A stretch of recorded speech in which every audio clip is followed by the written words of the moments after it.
I will cut down any who stand between my daughter and I.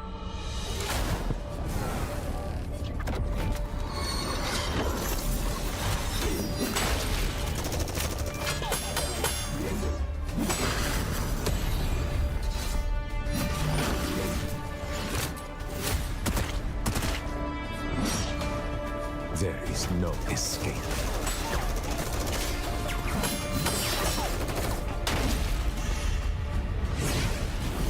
If I die, take her far from here, to a new life.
It's all fun and games until someone gets hurt. And it's really fun.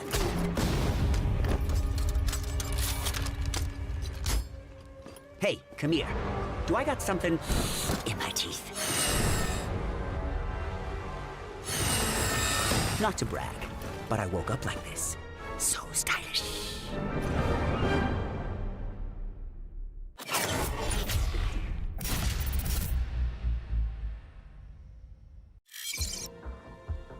And what is up, guys? Welcome everyone to the grand opening of Garena Summer Invitation 2026. We are the casters here. My name is Warden. We got someone back on the line. Jericho is back on the house here. So, hey, welcome everyone to the show. And Jericho, how are you doing, bro? I'm doing great. You know, it's been good. You know, I had a break and now I'm back and got contact. Hey, you want to do GS? I was like, hey, I'm more than happy to come back and here with my apprentice, the one and only Warden. So today we are bringing the 2026 GSI. Like, it's gonna be a crazy days of matches, and of course we'll have a special one on that May 24th. I wonder what would it be? Yeah, I wonder as well. I mean, we're finally getting a LAN event back-to-back as well, alongside with Garena Elite Philippines, and it's going to be under the Garena Summer Festival that will be happening in SMX Aura Convention Center. So that's going to be you know, far from it. We are currently at the first day of GSI. I mean, Jericho, we got what, 4 different regions in line. We got Taiwan, Thailand, Indonesia, and SMP. Yep, they gotta take a swing at the best region, and we can all agree it's the. I mean, it is a Garena region, but the Philippine region is it's gonna be that top region there. So, all these regions gotta have a swing on it. It's like an early preview of Stage 4 for our for all the fans there. This could be a preview of who's gonna go to Stage 5 again. This is not gonna guarantee, but this is just a summer invitational to see who's the best currently in Garena. Yeah, I mean, so far we have been able to see, Alula, aka Stalwart Esports, back in the last year's run. They finished off at third for the World Championship, right under Elevate. So, I mean, those two squads, Elevate and Alula, has been, the main focal point. They have been the elephant in the room, and so far there hasn't been any contenders whatsoever inside of this competition here in the Garena region. But this GSI could probably present something else. Yep, that's true. Take a look at our beautiful calendar. Thank you to our graphics team. And like what we said, we do have our play-ins, which is happening today until the 12th of April. After that, we'll have a week break, and then we'll head on to the group stage with 6 days. So that's 24 April to the 3rd of May. And then there you go. The playoffs. It's a one-day, single day for the playoffs on May 24, which is what Warden said, a LAN event. Yeah, a LAN event. I mean, dude, we've been hoping for this. We've been praying for this. And not only that, we're going to be seeing the official matches here for GSI, but alongside Garena Elite Philippines. And alongside that is going to be just, more events that we have yet to have been able to announce. But yeah, just watch out for it, ladies and gentlemen. But looking at the format here, one thing I like about the tournaments that we're having here in this Garena region is how compact and how concise it is. And even if the days is not that much, the prize pool says a lot. But taking a look at this, overall, this is our tournament format here. So we start things off here introducing the teams. We got the Taiwan Winter Championship contenders from 2026 that is going to be changed for the Three Evil Dragons. We move over to Thailand, that is going to be All-Stars, Xenon Gang, and as soon as possible. Moving over to King Arena from Indonesia, you do have Visualz, Rejects, and TANTRUM. And for the side of Garena, Masters X, teams will be Elite Descent, SKAERI, TSM, Scammers, and Elevate alongside Alula. So coming in, you got 2 direct invites towards the group stage that will be Alula and Elevate. During this play-ins, top 6 teams will advance to the group stage itself as well to join alongside, Alula and Elevate. And then moving over that, we do get to see the top 3 teams qualify to the playoffs. There you go.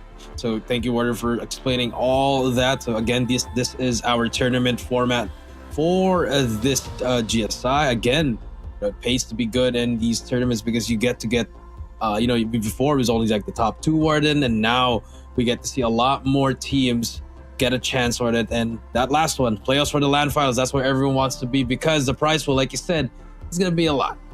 $25,000 US. Oh, here we go. You try to decipher it, man. $25,000 US.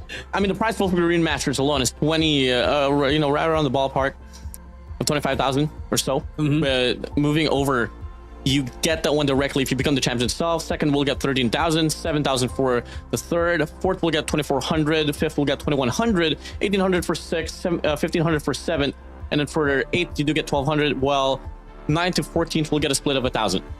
Yep, I mean, it's a big prize pool. I mean, every year just keeps on growing. I mean, as I've won the Garena Masters 2 and 3, we've came a long way, and you can ask Elevate on how much they've won on the Garena Masters. But yeah, I mean, this is really great for the community as well as for the Garena region, just to keep CODM alive. People have been saying, "Oh, CODM's gone." No, it's not. It's right here. It's gonna get better every year, and this is just the beginning for it. Yep. I mean, there's still gonna be a long way to go about this, but once again, we have run down these teams. I mean, to specifically introduce them, from Taiwan, you do have, Changed World and Three Evil Dragons. From Thailand, you got All-Stars, Xenon Gang, and as soon as possible, moving over to the Indonesian squad, you got Visualz, Esports, Rejects, and TANTRUM. And for the set of SMP, you get Elevate, Alula, Team Star Magic, Ace Gamers, SKAERI, and Elite Descent.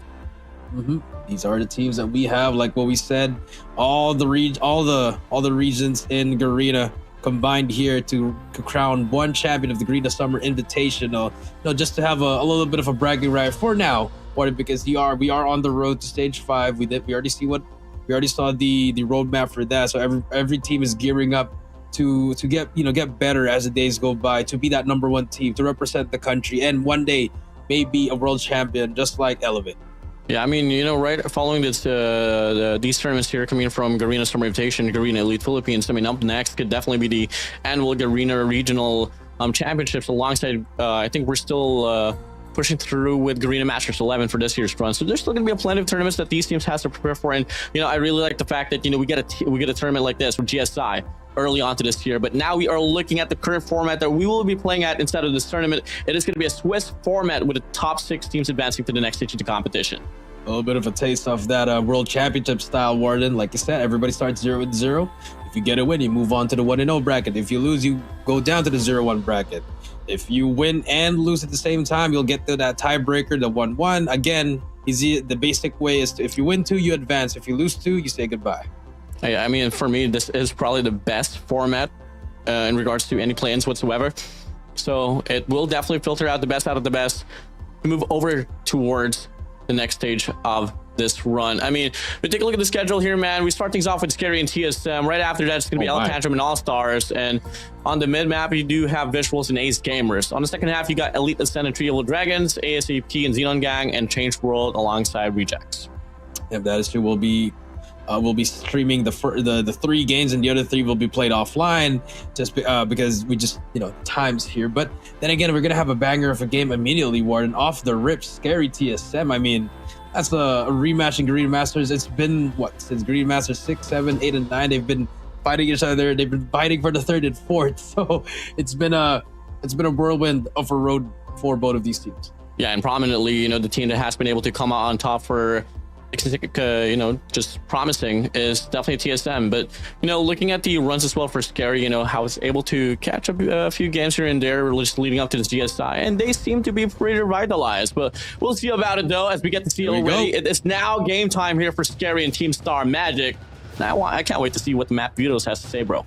I agree. I want to take a look at it. I mean, both these teams are probably going to bring it out, especially in a Swiss format, Warden. It's, you know, every game matters. I mean, you've heard that a lot of times, but I think you have to put more emphasis on that Swiss stage, because if you lose one, you got one more life. It's like a double elimination of the playoffs, but then again, you're not even close to the group stage. So this is just an entry to the group stage. Yeah, but this is going to be a big statement as well if ever SKAERI is going to be able to put down TSM. After all, TSM was able to finish off 3rd in Garena Masters 10. So they've always been SKAERI, there. SKAERI, we'll see. We'll see if this, you know, squad is going to be a different one. As we take a look at the map Vito's now, we start things off with the bans. Summit and Combine will be put away here from Hardpoint. Meltdown and Slums here for Search and Destroy, and for Control is going to be Raid instead of out away from the equation. So that will be forcing us to be greeted by a first map of Arsenal Hardpoint here, Jericho. Liking it so far from both of these teams. I think they just want to get an equal map. You know, a lot of long sides, some short sides. The hills sometimes could be a muddy hill, but most of the time it's a breakable hill. You know, I like it coming into Search and Destroy firing range. I think this is just a classic for both these teams. They probably know each other in and out. It's a lot of the wall banks, as we see from the different leagues all across in Call of Duty Mobile. A lot of teams, when they play firing range, it's pretty much a wood house. You know, just spraying it down. Control, Crossroads, Strike, Control. It's all about, you know, how you manage your lives here. Pretty much, you know, any map in Control could be very easy to play as long as you know how to manage your lives here. Take off Hardpoint. It's been a pain for a lot of these teams, but for most of the Garena teams, they love playing this. This is their dark card here, their dark horse card. And lastly, Game 5 Coastal. It's classic, another one. Expect to see those corner matchups, those retakes, and those extended times on offense. Yeah, I mean, this is one of the only few maps as well. I mean, one of the only map in Call of Duty Mobile that is dynamic, you know, moving doors. So, especially on P1. I think it's only applicable in P1, no? Or, yeah, no, actually multiple kills. But regardless, hey, we get to see the players now. SKAERI. I mean, you got Sebio there. You got Karamzu. You probably have Momra and Pickle somewhere along here as well. But, yeah, I mean, I think that I love the addition for player comes. Yeah. There you go. Took a look at the TS7. We got Yato. You got Badman over there. Jibby. As well as AG. Oh, it looks good for them right now. I think they're all ready to rock and roll here in TSM. AG, look at him nonchalantly looking at the camera.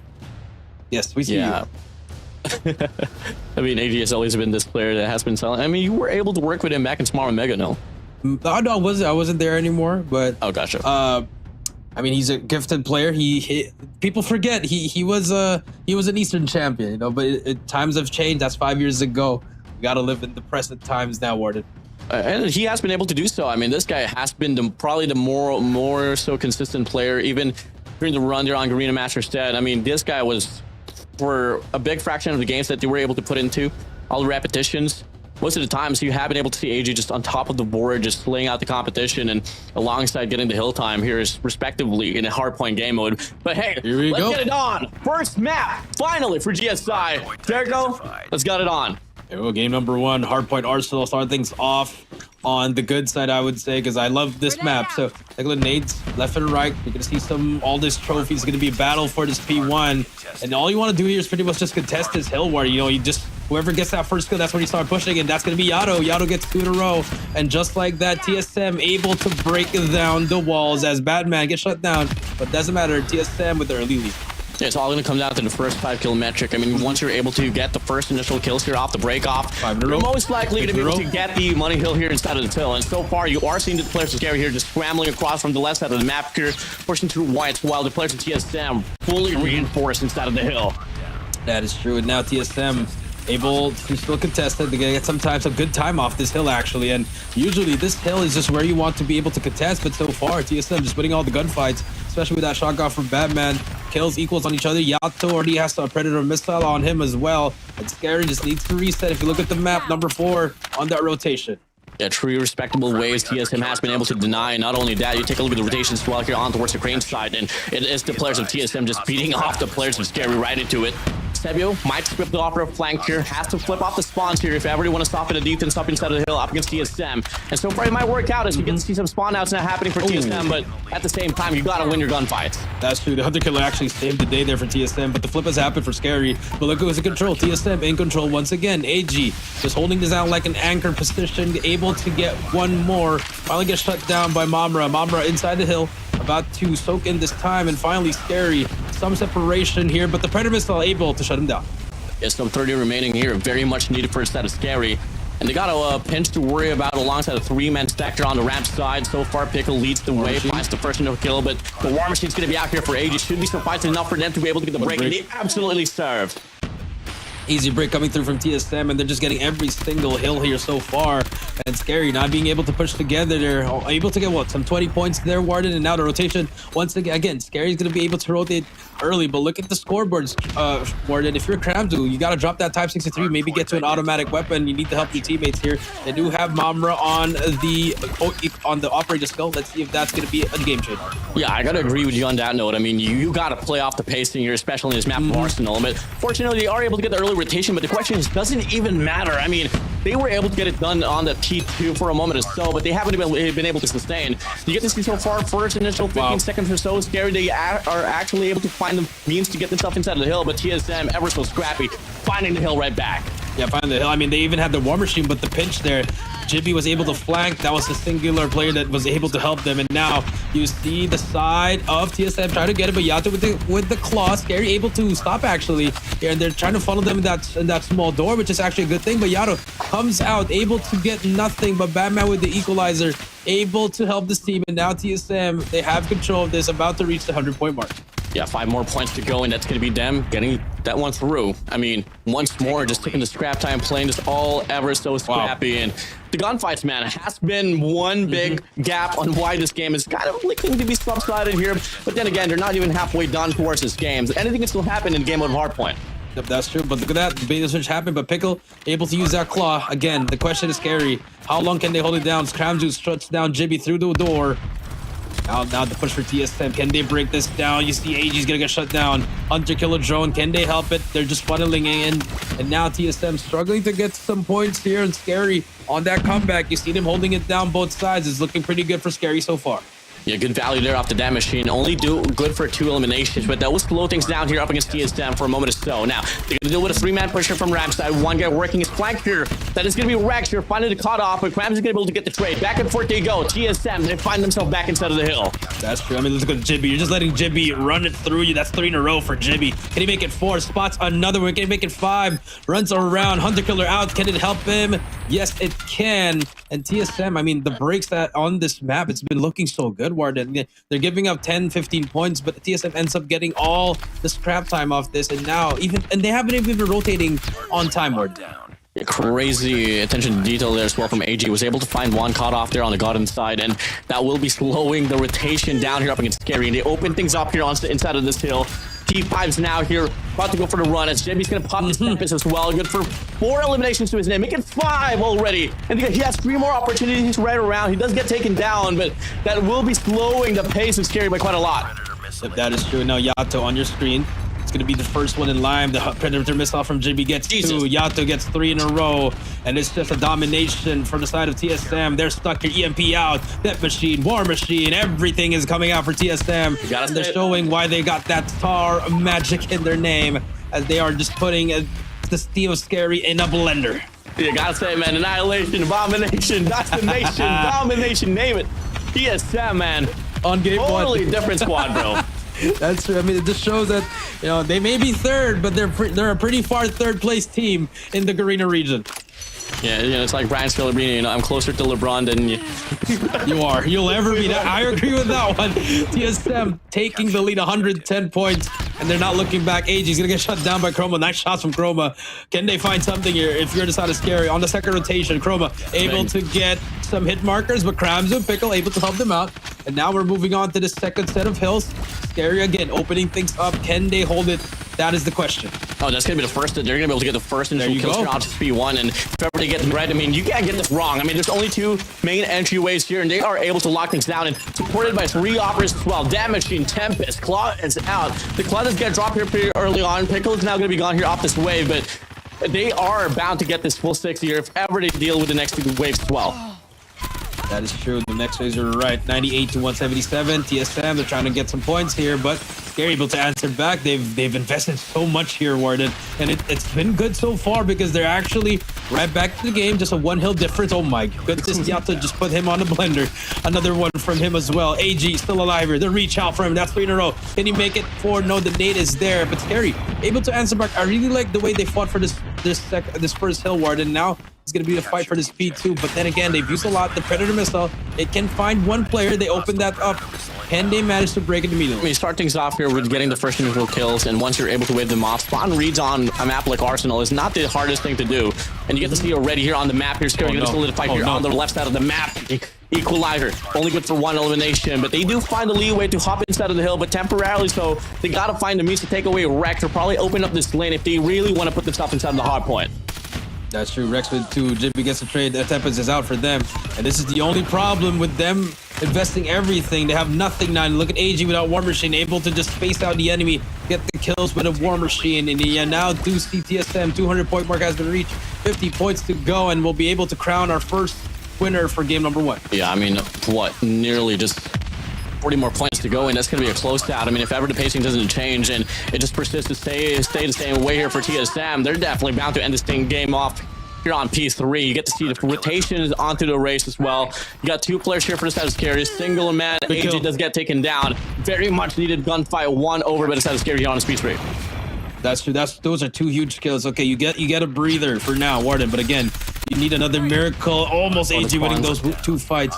Those are huge. But look at that, Badman already inside, just soaking up that time, and not even a single player of SKAERI closing in on this. And it's just a breakdown, a mental breakdown here for the side of SKAERI. And look at Jimmy just running around. EMP at the ready, doesn't matter. Spots another one. But it doesn't matter. Look at the score is just going up just because of 1 player making so much annoying plays over at that bridge. Warden, 10 more points. TSM, they can close it out. Yeah, every player is just in nuisance here with the side of TSM. Freddy flies through. 1 more break is all that TSM need to close out this game. SKAERI, look at the 500 lives, but the break ensues. 2 operators out, 5 more points, 4 more points to go. Another hip contestation will be offered, but it doesn't matter. Team Star Magic pulling away from Arsenal Hardpoint. He's already saying goodbye. We're not even through, but bro. Okay, all right, we get it. Okay, but congratulations to TSM. I think it was a very, very solid game for them. You see them. That's okay. We got some trash talk going through here. A lot of see OUG there as well. But yeah, Warden, going back to the game here, Warden. I mean, I think it's just a solid game from TSM. You know, they did everything by the book. They won their gunfights, most of their fights. They took the huge lead. And then SKAERI, they managed to come back for a while, but then that was like the last gasp of air, Warden. Yeah. That was it. I mean, the only time that we were able to see some clear definition here from the side of SKAERI was definitely on the second rotation back to P1, where they were able to win the first 3-4 gunfights, and they found themselves with 3 operators as well. I mean, properly placed, but obviously 1 hill, 1 cut the chase. I mean, it got to a point where, hey, maybe they could do something, but you saw them. They pretty much invested everything on that P1. Equalizer, Tempest, you have the Depth Machine, also as the War Machine. By the time in P2, I think TSM was like, hey, you know what? Let's just use our Operator. And it just chain reacted to the P3, and they never looked back. Yep. And you know, that is just something that you got to worry about, especially with the players like, you know, you're against him in the TSM. I mean, you got AG there, you got younger brother Jibby. Rex has been probably one of the best rookies that we have been able to see in this competition here. But moving over now, you get to see the highlights off this game. I mean, it was pretty much for the players of TSM. Come again, the only time that we were able to see some sign of lives here from Side of SKAERI was on the second rotation back to P1. Aside from that, nothing much to be talked about, man. That's true. I think I like what we said. The first set of kills, that was huge, because you saw TSM get the first one. You should expect that SKAERI was able to get that trade, but it didn't matter. Just 4 went down immediately, and they just kept them going and just could not find a break for the side of SKAERI, even though they were rotating early in P2 and P3. Just could not find anything. And every time they would get some hills, they would always leave one lane open. Yeah, just let Jibby flank for free. Yeah, this map is very punishing if ever you don't get the lanes right. And what's so great about TSM is that every player is capable to play cutoffs, lanes out of the hill, and they have the mixture of both worlds, man. I mean, if one lane is not occupied, they send out one player to get this one through, and that is why at some point that we kind of felt that there's just a lot of nonsense and a lot of nuisance here that SKAERI is feeling, all because of how dynamic this team is here for TSM. I think it's just like, I agree with you, but again, it just comes down to the basics, Warden. You know, filling up the lanes, fundamentals, you know, knowing where to go, following where your team should be going, or, you know, not going the same way. Those things I think SKAERI was trying to do, but it just could not, because TSM was just so fundamentally sound. They were applying so much pressure at each lane that they couldn't. That SKAERI was having such a hard time seeing, hey, there's an enemy here, but oh wait, there's one more behind me. Like, I'm pretty sure the comms were getting frantic there for their side, and this one turned the tide here. Just a big meltdown on that morale booster. They were just getting blendered there. And take a look here. They did manage to come back here. This was the hill that we thought, like, hey, I think it's gonna get interesting. It did get interesting for 60 seconds, and then we went back down to earth. I think one thing that they definitely have to work on, which is a lot of a problem for a lot of these teams, is really getting a proper process on getting a break inside of the hill, because you do get to see the squad SKAERI. They funnel towards one direction, not really a lot of flanks to be offered, and if you're dealing with a team that is as stacky as TSM, you kind of have to fill in those lanes, man. That's true. Take a look at the scoreboard here for both sides. I mean, the kill department on the other side. All the players on the side of TSM, besides Batman, are all positive. Time 1 minute and 53 for Jibby on the other side. I mean, Mamura, Sebio, they struggled. We need them. If they got at least half of their kills, maybe we would have gotten a bit closer if a hardpoint were it. Surely, but hey, at least we get over hardpoint. We move over towards search and destroy, and here we go. Oh, I don't know how to feel about this. I mean, TSM search and destroy is pretty great. SKAERI, I don't really have a lot of engagement about this, but regardless, Sebio definitely has to connect. I feel like he will be the sniper once again here for SKAERI. On the marksman, it's going to be Kramzu. TSM, on the contrary, I mean, just basing off from experience, this is a pretty hard team to read, especially on search and destroy. Yep, that is true. So let's find out and see if we see a comeback from the side of on SKAERI, or will TSM, manage to just get to a no and get it closer to the control side. I think SKAERI, this is probably their best game mode to win, and maybe if they get that control, they could get to a game 5 and hopefully just try to find something from there. Seemingly pretty unlikely on my end here, but hey, it's a brand new day, it's a brand new season, it's a brand new tournament here for Garena Summer Invitation, and kind of anticlimactic, to be honest. I was kind of expecting more of a closer game. I mean, we did have a conversation in the back end here, Jericho, that this might just be a pretty good matchup, but hardpoint says otherwise. Fortunately, it takes 2 to win. I mean, it's 6-3 to win, so it has a long way to go here for TSM if ever they want to close things out. Yep, that's true. But I mean, I think we can both agree that this is probably the best team in the play-ins. For sure. Everyone. For sure. I mean, we are gonna see we are gonna see TSM in the group stage. If we don't see them, then there's something wrong with the world right now. Take a look at the MVP, which is Jibby. 36 and 19, score of 5,438. Was doing everything for the team, flanking, killing, using the operators to the best of his ability, and that is why he is the MVP of this game. Yeah, I mean, we talked about AG, quote unquote, carrying the weight of the team. Now let younger brother Jibby do it. I mean, yeah, I think Jibby's debut started at Garena Masters 6 alongside with 4Kings. So it's a long way. Yeah, been a long way for him. Nice to see him back, and he does have the eligibility now to actually play on stage 4. Last year, it was kind of devastating for instead of Absolute Zero, as they didn't really have their main roster, all due to Jibby not being qualified to actually play for stage 4. So hey, looking at the squad of TSM here, I mean, I'm not reminiscing too much, you know. But I'm feeling the potential here for TSM. I mean, you also lost Idra. Shout out to my buddy. You know, he's doing great things in different platforms. So, but yeah, I mean, I think the reinvention of TSM, they've had the same roster. I think Yato's the most tenured out of these players with AG as well. So, and you got the experience. It just comes down to, you know, on your day up against the Elevates and the Alulas, are like, do you have that? You know, last year probably was the closest that we saw TSM. Was like, oh my god, hey, I think they're actually going to stage 5. Yeah, I mean, they're actually going. I mean, TSM is one of the only few. So close. Yeah. It was so close. Yeah, definitely. And you know, see, exactly. We're struggling to speak on it because it was so close. It was such a nice story, but then it just, you know, they just got slapped with reality. You know, despite how strong Alula is, TSM is one of the few teams that has been able to pick off a map from them and search and destroy. So it's always TSM, man. They could do it. You know, well, what matters is obviously putting up the impact here on GSI, and then one fortunate thing about them is that actually they got invited directly to CDM as well. So you know, that's a lot of great help, racking a lot of experience for sure. Lacking a lot of experience, so it's great to see that for them, and hopefully, I mean, I just want to see another. I'm not saying, you know, I think Elevate and Alula, obviously, right now they're the favorites for Garena to represent in the world stage, Warden. But then again, if there's a team that could potentially replace one of them, it has to be TSM. Yep.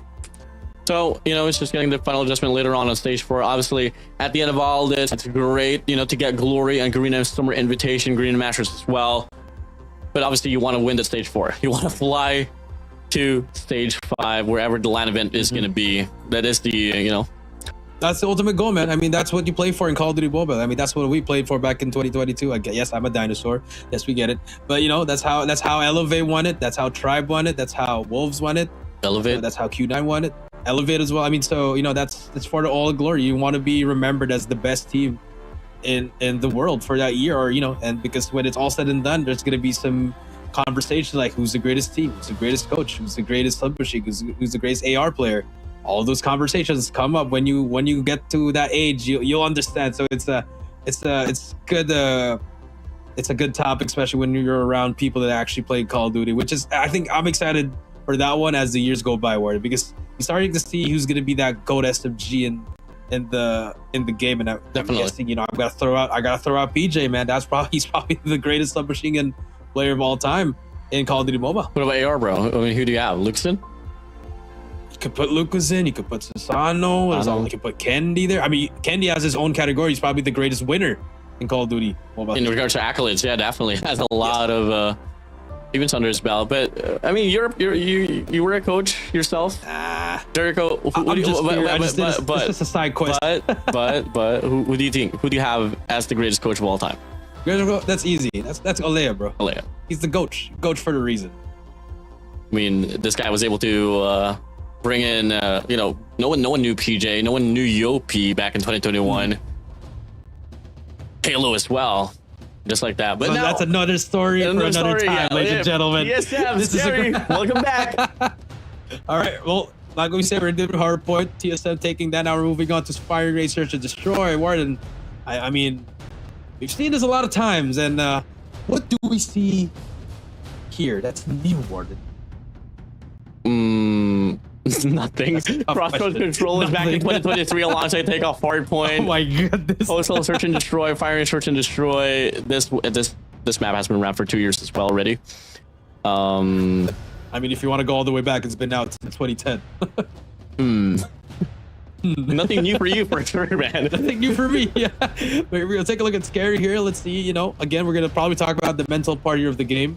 More than, you know, how do you manage to bounce back here? You know, I mean, this team is already pretty experienced. They know what to do. But for those teams that are, let's say, the amateur teams that are listening, or those aspiring to get to that next level, you know, you gotta just let go of that game one. You know, you talk about it after. You don't discuss it in the game or during the series because you don't want your mental toughness to be removed. Your, as Kali would say, your mental fortitude. So, you know, you really just want to focus on this game number 2 and be able to bring on and maybe, just maybe, tie it up in 1-1. Definitely. We'll see. But once again, TSM Search and Destroy is just not the easiest to deal with. And I agree. for SKAERI, I mean, I was confident to see that they have been improving on the backside side of things, but unfortunately, we didn't really see that applied on an Arsenal hardpoint. So we'll see about it. I'm gonna wait and see. So gonna play for. I mean, it's gonna be a map firing range, and there's just no room for excuses. I mean, this is probably the oldest map in the pool of selection for this series here. So let us see what these two teams can offer. Shoot, here we go. Starting things off. Search and destroy. Correct on that sniper. TSM on the defensive side. Warden. You see SKAERI on the offensive, and this is what we expect from these teams. It's just really wait for picks, defaults, and there you go. Sebio able to take down Rex. That's the first blood. That could be the opening. Nades thrown over at trailer, but the trophy is there. SKAERI trying to recalibrate here. It could be a hit over at A, and this could be the beginning. The big stack for sure. Yano's gonna be able to find first here. Cramsy off the trade as well. The numbers here definitely gonna be relying upon this A side as SKAERI finds the last 2 players here. It's now gonna be AG, S&D specialist all alone in a 1v4. Definitely has a lot of time to play for, but he does get tagged up. Backs away, information's relayed. Sebi's gonna be developing a flanker here as well on bottom 10. And he is definitely caught on the pinch here, but hey, it is AG that you're dealing with. You gotta play this one all cautiously as they go for a double stacker on the trailer. One guy behind the steel wall. But AG might just be able to find double here. The timing is devised. He pops the first. He pops the second as well. Okay. Once was a 1v4 down to a 1v1. No what are we doing, guys? Come on what now. are we doing? I just got back and no. we're getting this again. No way! Cuts him down. Are you kidding me? AG 1v4 and not even a smile, Warden. What are you guys doing? Look at him. He's like, really, guys? Again? Nice work. Get ready for the next round. Are you kidding First me? year. Warden, it's the first year. Are you kidding me? Whatever. Next round's gonna be opening up It now. is what it is. That's what we would say in our time. First day shenanigans. 2-1 split. First out of TSM. SKAERI's gonna play off the default, but they do seem to lean towards the A side. That's true. Sebio. Now they're just probably flustered and like, hey, we should have won that. What are we doing? Let's see what happens here. Can they find anything? Nades coming through. Again, another slow push. Just a methodical approach here for the side of SKAERI. The wallbang not hitting. Push could happen, but the double stack. AG and Jibby, they're ready for it. You play off the picks. You find first. What do you do next? Oh, Rex gonna be having this angle here against Kramzu. Seb is gonna be from the top side, but AG already finds Chroma away, and Jimmy finds Pickle. 2 players out, no repercussions whatsoever. It's just the players from SKAERI here falling like flies. Would you say, Warden, that that first round could lead to a 7-0, a 9-0 here? No way. No way. Grabs it, gets wrecked. I don't think it should happen, It might but be shaky, I mean, but I don't there's think a possibility. I don't think it's that no. bad. Oh Hit no. marker? Oh no. That's, oh no. You gotta finish your food. You gotta finish your food. Jimmy takes down Sebio. He gets away with that. Now Still Jimmy alive. again Still being a alive. nuisance in this wood house. He's gonna probably get one more. Oh my Does God. not check the right corner. It's all up to Mambro in a 1 versus 4. He spots 1 in the same way he gets taken down. 2-0 so far. 2-0 we go. Not really the fastest pacing there, but I mean, I think if you're SKAERI here, You should be able to decipher that this map firing range, probably there's only going to be one player on the B side. Might be a 2-2-1 split, but actually no, TSM does take the gamble of playing for a 2-2 instead. Now they change it up, but the first kill here, Rex finds it, Sebio's out. 2 players here pushing through already, a Swell on towards an A long, double man pushes Swell here on the mid-map. But kills after kills, the first 2 comes into the hands of TSM, Badman follows up with a third. Chroma in the process finds 1, Rex is gone and dusted as Chroma finds himself out of the map as well. 3-0 here. I mean, you play fast, you get taken down. What do you do up against the TSM, bro? I mean, when you're gun you had to win round 1. You had to win round 1. That was just like a good, a good boost of momentum. Morale. There. But now, I mean, like, hey, we won 1 round. Now we're at 0. When do we start looking at this could be a 9-0? Maybe when we start seeing 6-0 Warden. But Yato, oh no, this is bad. Yato gets 1. Yato gets traded out. Okay, now it's a 3 versus 4. You have a man advantage on your side. Let's see if they can manage to take over this. The flash is out.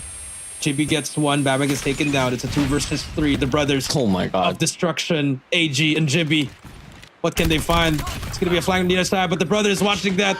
The 2-man game. AG is going to be a 1v1, and the little brother picks it up, and there's 4-0 so far. The brothers of destruction, if you know, you know. Jimmy, you saw the little hop up there, man. He's happy, but I mean, AG just nonchalant. I mean, this is, I guess, props to TSM for getting to play in CDM. A lot of reps there as well. It really gets you better, man. It's especially in the search and destroy, good right? in the region. Yep, especially in the search and destroy, man. Yes, we would all know that. Again, now look at SKAERI. They're just trying to find something again, but TSM, they're not showing anyone at all. They're just hiding here, giving. Oh, look at Jibby. Should be 1 engagement here, yeah. Chroma, pickle. That's Chroma that side. The timing is going to be his best friend. Yes, he gets away. The read's not the hardest here. Double stack on trailer, 1 guy on steel, 1 on top of P1 as well. Jibby's lurking already. Just do they check? I don't think so. Should be a free double kill here for Jibby. Oh, the timing is perfect. The bomb is on the hands of SKAERI and Pickle as well. Choose your fight. He's not gonna pull the trigger. Oh, he knows there's 1 more. Love this discipline from him. There we go. 1 more, my goodness. Easy kill for him. It's spots the first. Oh my god. Gets the second as well. How do you not check that? Yato gets a 3rd as well. And that's the discipline coming through from Jibby. That is just unfortunate to see. Lovely. Now here comes the bull. Here comes the pack. Oh, nice shot for Sebia. Okay.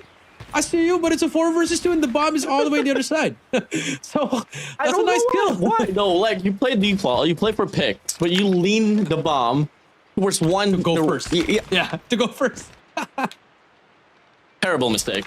You get to see a high-low posted up already here with that of TSM. Flashes is out, information's relayed. I mean, I don't exactly know what kind of miraculous plays can you do here, Sabio and Krams, but you gotta go for it. You gotta go for the commitment. They check out their hand side, but can't find anyone. They gotta deal with 3 players here off the cross. He finds the first, but the second will be there. Jimmy shuts it all away. 3 kills to his name off the round. It's getting closer, Warden. I think, here we go. We're almost there, Warden. My goodness. All right. Take a look at this next round. TSM looking so good so far, Warden. And, I mean, this is what you love to see. Yes, indeed. Getting so much better for TSM. This was a problem for them last year, Warden, when they were so close to eliminating, I believe it was, oh my god, wait, Jimmy able to get 1 only. AG gets Chroma as well. They were able to push up there, but again, the bomb is down. And now they're stuck here. Look at that early push coming through from Dead Badman. He's going to get shut down, but he is going to tag up Pickle. The help from Yato is there. Spots another one. Now we're back to a 3 versus 2. Crazy trades here from the side of TSM. Sebio. Wait a minute. Once more, not really dropping the sniper. Oh, he's just going to be right around here to try to get the trade. Pulls the trigger a bit too late. Yato walks in. Sabio good for 2. Now it's AG all alone. Krabsy can offer a flank. And that's going to be it. First round for SKAERI. There you go. It was almost a round where they lost, but Sebio able to step it up, get those kills, Warden, and now you do see them at least getting 1 round. Destroy the objective. Oh, We got the bomb. no donuts for now. Notice for today. For now. At least on search and destroy now. Rex finds Sebio away. That is that hurt real bad. I mean, Sebio was the key player maker. And now he's out. First blood drawn. We're gonna get another switchblade off that range. Not gonna work out for you, Pickle. And look at the map control here from the side of TSM. Mid map, not a problem. You got Jibby as well there on the B side with 10 kills to his name, by the way. Everything is just going so well for TSM. Yep, Rex gets a kill on Chroma, and again, well, the lifeline is gone, Warden. They were able to get a breadstick at least. Get one for now. To get that, Rex has an angle there. Cramzo about to get taken down, and they keep it up. Jibby AG just gets kills, and now Palm is down. It's just the methodical approach here for SKAERI is just not working. Yato gets him as well. At this point, if you're SKAERI, you just want to try to barge in and just push your head out the door, Warden. Definitely. 6 for 1 to go. 3 more rounds to go. It might be a 9-0. It might not be a 9-0, but it surely could be. Might just be 9 for 1, man. Hey, 5-man stacker on the B side. I love to see it, but you are up against Jibby, which is the player that has the most elimination here off this very side. He places one into perfection. He drops the nade as well to close, slow down the distance. Finds the first 2 kills. My goodness, Jibby. How does he get away? Right away? Reactions.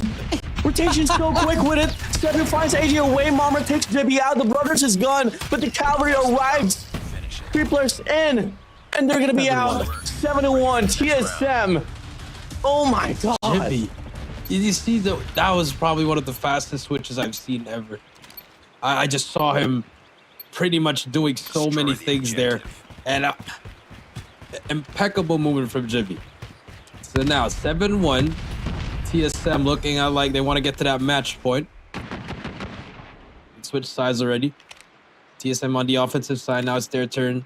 They want to slow it down. They want to get that pick. You do see one player, which is Pickle, at the bottom of Woodhouse. Just trying to get some information for his enemy. And Rex able to get Eusebio. And just like that, we're down to a 5-4 once again. No trade whatsoever. Rex is probably going to get taken down. Nice movement, but it doesn't matter. Pickle is there to trade him. Here we go. One kill for Pickle there. Nice move from Rex, but it doesn't matter, Warden. It's back to a 4 versus 4. Classic Call of Duty. Mamra spots Jibby. Jibby. Oh my goodness. Bit shaky there. God. A bit shaky there. You felt the pressure. You can't fault them. But you do have the numbers advantage now.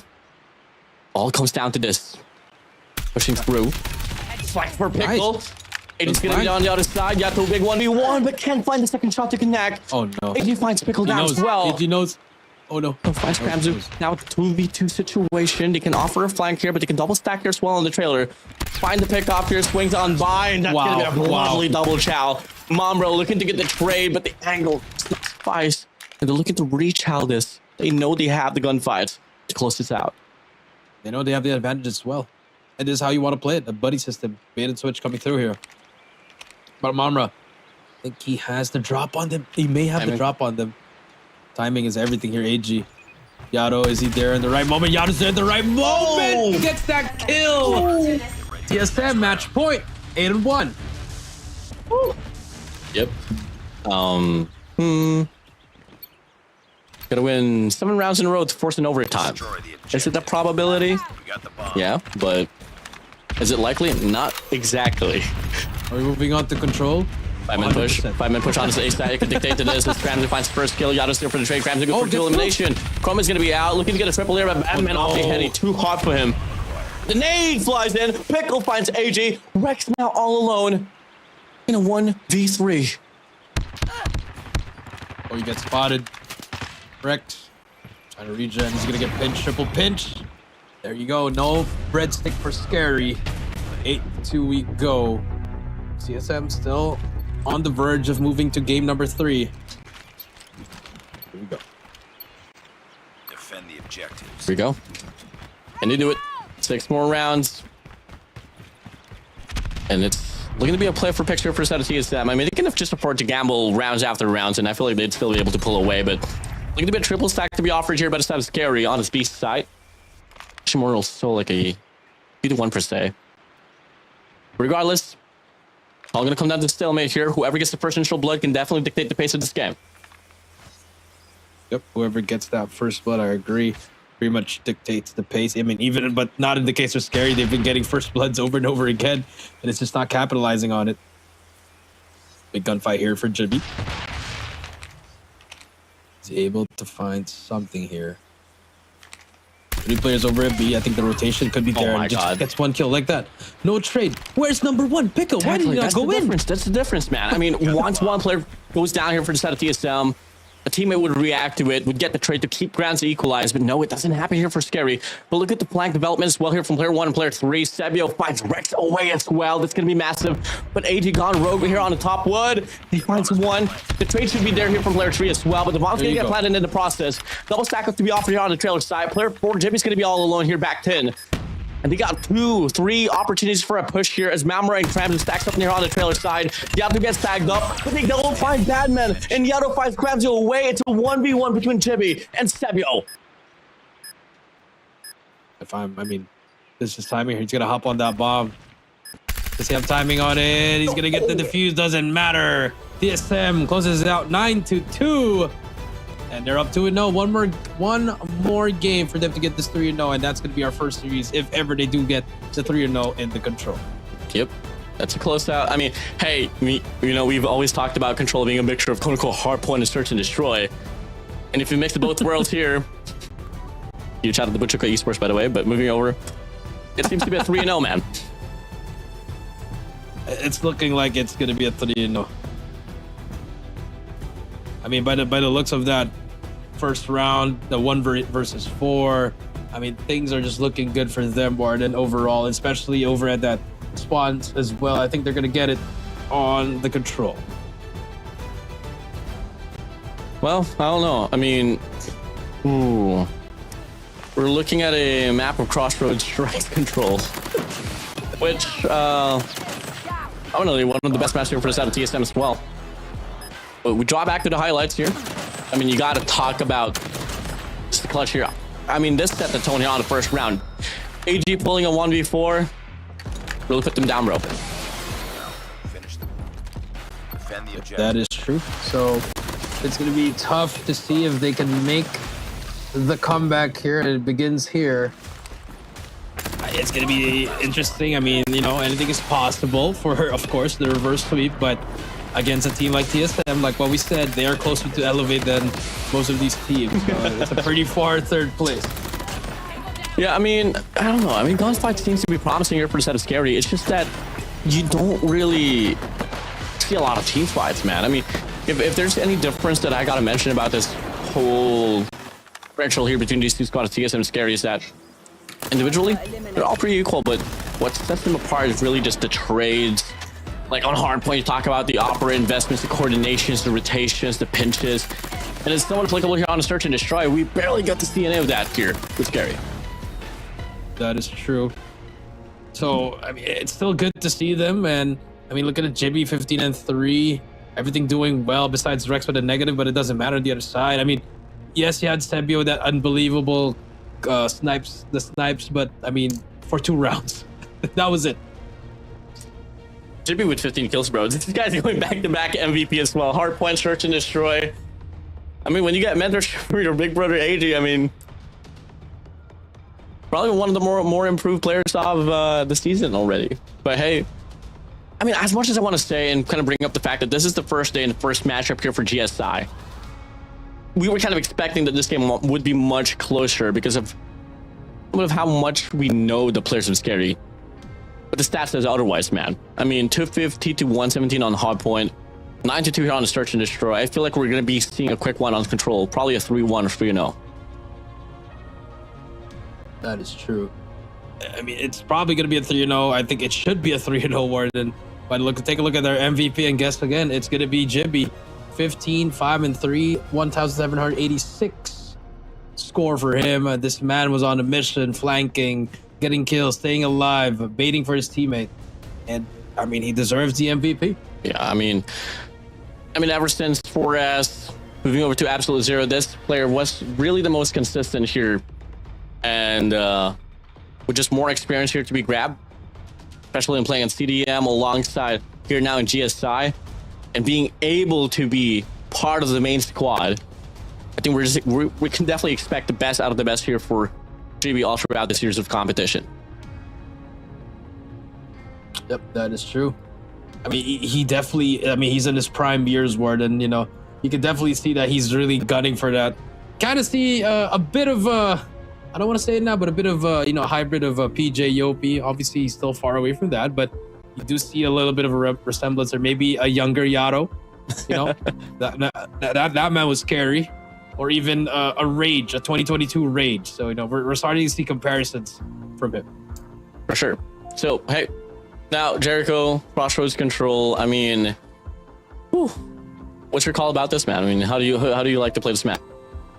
I mean, just gotta be able to manage your lives. That's the first thing I would always say in control. Manage your lives and able to pick up all the lanes. Pretty much the same thing in things you would say in other maps as well as different game modes. Be able to pick up, because this is a 3-lane map, very easy map to learn, but at the same time, a lot of engagements, especially in the middle map. And you're gonna see some players getting some spawn kills, getting 2 or 3 before they die. So again, managing your lives is gonna be good. Being able to coordinate with your team what you want to do in offense, and just sticking to one plan, not jumping from lane to lane, but actually executing a proper plan. Pick up lanes, use your operators right, play off the objective as well. I mean, control is something that a lot of these players and teams miss out on is counter kills too. Yep. I mean, you get the capture. If you get the most capture here and you can control point, you do get the defensive side as well. I'm not too certain if that's exactly where you want to find yourself into in a game with control, but prominently stats wise, I mean, most rounds won has been on the defensive side, so you really have to start to rack up those captures as well. And there has been a shift from the old Crossroads control coming from what we have now. Now the aim control point is going to be inside of the warehouse instead of on the outer lane. Not going to be parallel to each other as well. So hey, I mean, we've seen this wrapped up already on Green Master Stand alongside CDM. Let's see if these players are able to execute this one as well all throughout here on this series. Jericho, Callie. That is true. We're gonna find out on this Crossroads if we're gonna see something new, or we're just gonna see the same thing where it's gonna be TSM running them over. Take a look at our map Venus once again, and you see TSM taking it 2-0 so far. But now, let's see if we're able to have this. Yeah, I mean, if we take a look at the rundown once again, Arsenal Hardpoint, it ended off in 117 to 250. Note, Fire Range Search and Destroy 9-2. They go. Wait, 9-2. Yeah, exactly. Crossroads Strike Control will be the map to play here currently, and if ever it's necessary for us to reach the long distance, it's going to be take off Hardpoint alongside Coastal Search and Destroy. So, hey, let's get this one through. Is it going to be scary here pulling off, starting off with this Crossroads Strike Control, or is it just going to be TSM here serving us our first official GSI donut? Let's see if they're going to see that first official GSI donut as the both of the teams. You see the side of TSM very happy already, and for the side of SKAERI, they're prepping for that next match just in case. I mean, the match for tomorrow, Warden. Definitely. Take a look at the players now. What's more? I mean, SKAERI. W, man. Guy on off the scope definitely was remarkable. I feel like if ever SKAERI is leaning towards getting this win as well, I think Kramzu has to double things down. I mean, the Type 63 in this map of Crossroads Strikes Control is probably one of the more impactful weaponry. But if it's not that, definitely the subs has to step as well to clearing up and cutting off lanes. But we'll see about it. Regardless, at the end of the day, bottom line, you just have to win your gunfights. Yep, you just got to win your gunfights, and I mean, that's the biggest thing in Call of Duty Mobile. I mean, yes, you're gonna win through captures and control, but it doesn't happen most of the time. I mean, obviously, the only way yourself inside of the hill if you don't win your gunfights, man. That's true. I mean, in control, if you kill the first 5, you capture, you may have the record for the fastest capture in control. As we're about to load up, and here we go. Crossroads Control. Is this the end of SKAERI? They're moving on down to the 0-1 bracket, or will TSM close it up? Here we go. The last map here for the series, SKAERI, TSM on the lead. 2-0 they go. The breakoff comes through. First initial frag. Pickle finds the kill here off the nade. Follows up with a stun as well. But it's a back and forth here, but prominently leaning towards to be SKAERI here finding the first 5-kill metric. First 5-kill metric, you're right. And just like before, that's what we talked about here. It's all about those first kills, initial kills here in our end. And we're definitely going to see that for the side of SKAERI. They're up 4 lives so far. So a bit of a great start here for SKAERI. Let's see if they can keep it up. Now they have been able to leech away the spawn trap as well. A bit of recovery now here for the side of TSM, and just a blink of an eye, you get to see the spawns. I mean, the lives are now going to be split apart as TSM. They're going to be able to get a dramatic lead change now, and they find themselves as well to go for the capture on it. A control point. 80s from the top, JB and Batman from the bottom side. They're locking every singular lane down here with no problems whatsoever. Yep, no problem whatsoever. You're right, Warden. And now we do see 50 to 21, and we talked about putting some capture points over at A, and you see the side of TSM. They're able to go in, about to capture A, additional minute involved. AG with a 3K, Rex on the spawn trap as well. It's looking like TSM, they're taking a huge lead here over at this game. Yeah, G to the G's, man. I mean, 17 to 9. Capture already happened on the A control point. TSM can lean to either go for the cap on the B control point or just try to lead their way to lives. Regardless, player 4 Rex alongside JB is absolutely making it work. Big pump to the face. EMP system's going to be well ready as well. No more respawns anymore from the side of SKAERI. In fact, it's only going to be Mamra and Chroma left alone into the dust. A minute and 30 seconds to play for, but the capture ensues, and they can just definitely find the last frag here, and that will be a close out. G to the G's. Well played. First round, said and done. TSM in absolute dominance. That's what we talked about. It's all about the beginning, and you know, SKAERI was like, hey, got something here, Warden, but then it just went back to reality, Warden. You know, we talked about getting the first 5 kills. Oh, you get the first 5 kills on the on control, you might be able to win the round.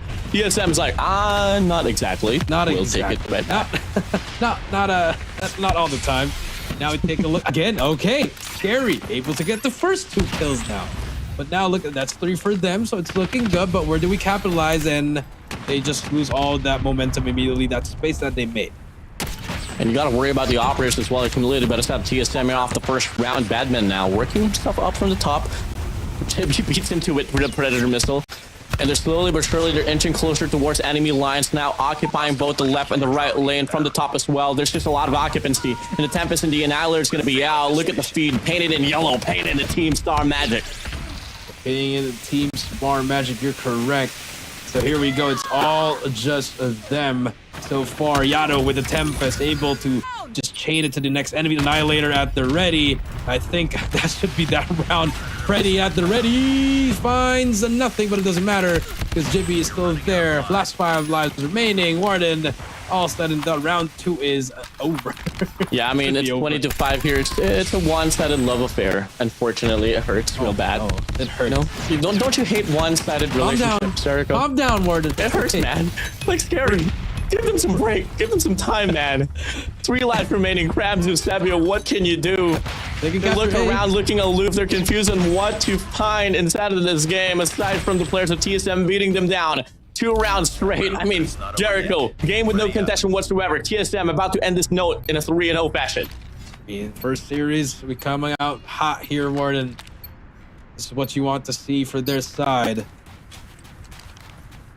Next round now, TSM fully streaked out Yato. Krams able to use the death machine, able to get 1, only for the beginning. And again, Kramzu gets 2. So again, SKAERI opening kills. They lose the death machine. War machine out for Rex as well. Now we do see them slowly making that space, but Mamra able to answer back. They do it again. They get the extension, but they drop the Tempest. Oh, Mamra mia. Triple stack there on the outer lane. EMP out. Bibby gets taken down by Sabio. I mean, you get to see some kills happen here for SKAERI. All of a sudden, it seems to be more convincing. Then one player from the side of TSM just decides to pop off, but it doesn't seem to happen on this round. I mean, the only progress TSM has been able to make is that B control point, but it's not even the first 6 that are done. So, hey, SKAERI might be able to force 1 to another round. That's true. It's looking good so far for SKAERI, but TSM's right there. They're down 5 lives. It's still a doable game for both sides here. Yato able to get 1 more. They still have the EMP to work with.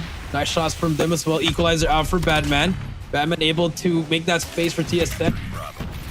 As soon as he stayed out Warden, we do see them really stepping it up, and now we're back to a tied game. 13-12. 1 life remaining for SKAERI to equalize. As Jibby in the smoke, trying to spray it down, trying to stay alive. You're able to get 1 before it gets taken down, but B will be captured. Batman with a shotgun, 11-10, slowly moving over to an S&D type of game mode.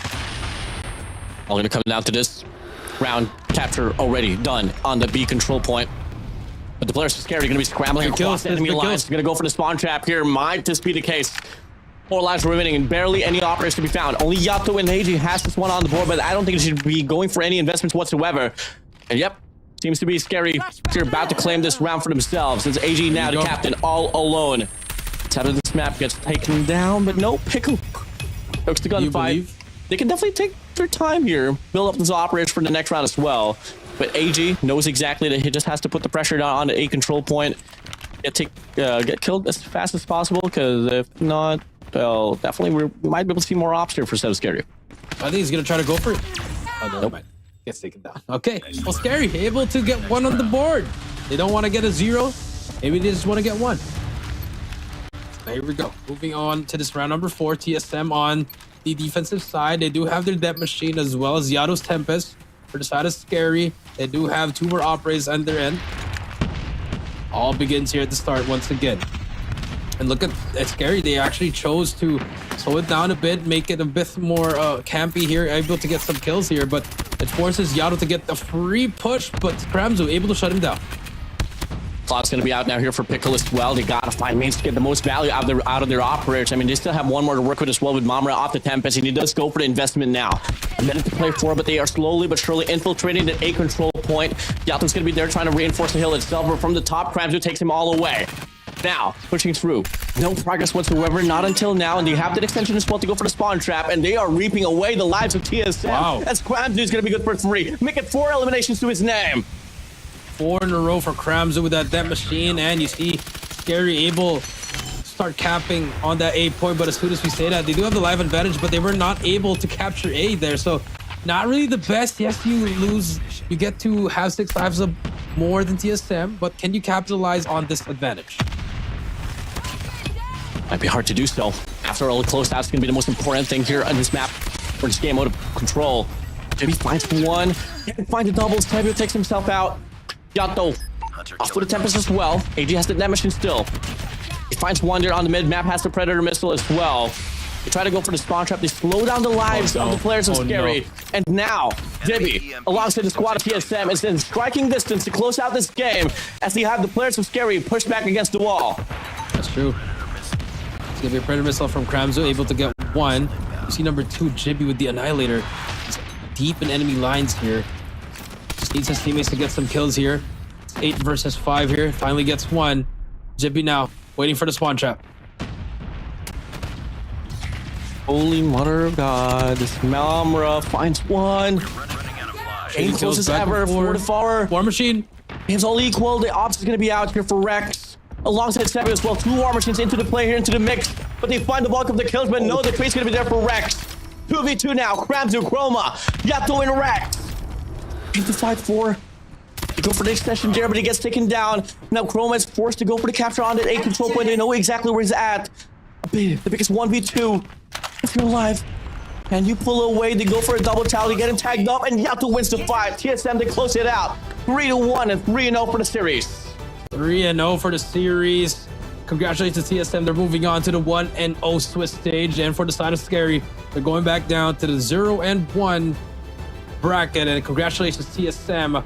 It was, I mean, we saw this coming, Warden. We knew they were the best team in the play-ins. And like I said, they're closer to Elevate and Alulu as people may think. Whew.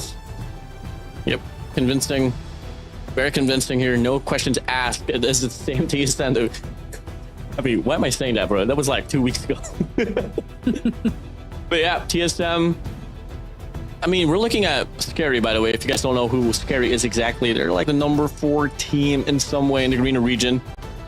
And for them to get taken down by TSM like that goes to show how big of a gap there is from the number 3 to the number 4 team in the Garena region, SMP region. That is true. Look at this now. Take a look at the highlights here. TSM, they started really strong first 2 rounds. The 3rd round, a bit of a scare there. You know, they struggled, but then again, you got to give SKAERI props. They answered back, especially that 4th round. It looked like that they were going to run away with that, but again, they kept on going for the spawn trap. No one capitalized on the captures there. You got to capture some points here, guys. I know the spawn trap really is fun. You know, you get to capture the enemy's positions. You're there to get the kills. You know, it's fun and all, but you know, you got to capture it. There was one thing that we kind of talked about as well in regards to what was lacking between SKAERI and TSM. Probably still good at here for the set of TSM is that their team fights, their coordination, their root operator investments was immaculate. And the only time that we were able to see SKAERI actually pull off that was one of the first few rounds here. One of the rounds on Search and Destroy, and one of, you know, the 3rd rounder on this control. And if ever they can find a rhythm to actually pull that one through more consistently, maybe till then we're looking at a contending squad as well here for SKAERI. Yes, that's true. They just need to find the right mix. I think they have the right strategy in their heads, but I think it's just the execution again. You know, Coach Mids is gonna take a look at this and be like, "Come on, guys, Coach we gotta be better." Coach Mids is he's in the back. You know, he's taking a look at it. A player from Oblivion that is coaching SKAERI. Gotcha. Well, pulling up in LA, I guess. No, times have changed. But there again, this is the end here. We thought SKAERI was going to be able to tie it up 2-2, but in the end they clutched up. Right operators at the right time for TSM, and Yato just being a nuisance, being able to get this kill right here. There's a huge kill there, and that's all he wrote. Yeah, it looks to be the search MVP is bound to be Jimmy once again. I mean, consistent on hard point, consistent in search and destroy. Nothing has changed here in his control. My days, huge shout out to you, JV, aka Jibby.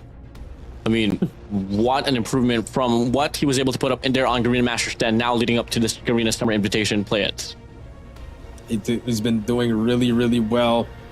Like I said, I think that CDM league is really just helping them develop to be unlocking them to be the best way that they can be. Great potential. I mean, if ever they are continuous with this type of improvement, we're about to see a pretty scary stage 4 on this year's run here for the Garena region, man. Yeah, it is. It's. I think with this, if they continue to play like this, I think I agree with you. So we just need to see them be consistent in their play style and what they're doing. So hopefully they do get that consistency with TSM. We'll see. I mean, after all, this is just the play-ins. Things will definitely be different once we move over towards the group stage alongside the playoffs itself. Let's run it. Time being, no MVP actually is going to be AG. The other brother. This one down. So big brother will take the spotlight on control, but 2 will be given for side of JB, 1 for side of AG. And yeah, I mean, at least they're keeping it in the roots of the family, you know. I mean, there's a lot more games. You know, we're definitely going to see this team in the group stage. Even maybe in the playoffs, we'll still see them as well. Maybe they'll be that third team to try to fight for that grand final spot on LAN. So let's see if what's going to happen with this. And it's a good morale boost for TSM. Now they're just going to sit back, relax, wait for their next opponent for tomorrow's matchup. Whew. What do we have in line next? We got 2 more matches here up ahead as well, and things are definitely going to be pretty interesting here. I mean, up next, you know, we are looking at a matchup here between As Soon As Possible and Xenon Gang, and right after that, we're going to have Visualz up against Ace Gamers here, Jericho. Yeah, so 2 games that haven't really met. Some of these teams are pretty new to the region, or you know, they are on top of their region, but now they're going to be thrown into the fire here for the Swiss stage. And like what we saw, will we see a dominating victory for TSM, or will they falter just like SKAERI? I mean, we're looking at a battle here for Thailand here for between Xenon Gang and As Soon As Possible. And for the side of Visualz, it is a battle between Indonesia alongside SMP, Ace Gamers. So that's going to be a matchup that we're going to be eyeing out to see later on here, Jericho. That's true. So it's going to be definitely a great time for the play-in. This is the day 1 for the TSI play-in, and we'll be right back after this break.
I will cut down any who stand between my daughter and I.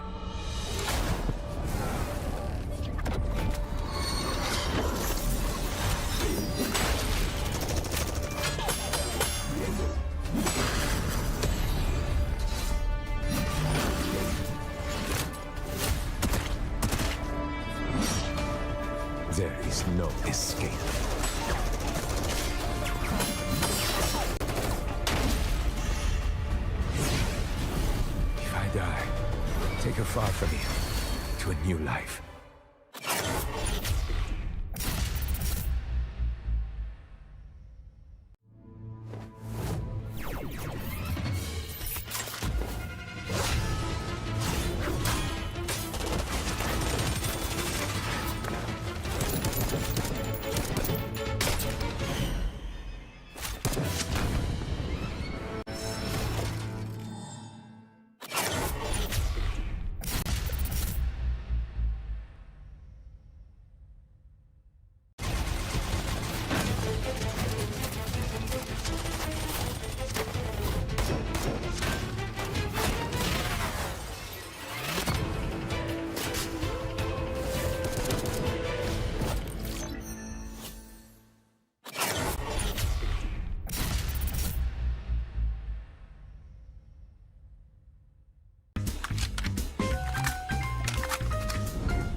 It's all fun and games until someone gets hurt.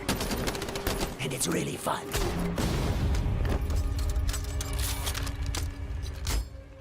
Hey, come here. Do I got something in my teeth? Not to brag, but I woke up like this. So stylish.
I will cut down any who stand between my daughter and I.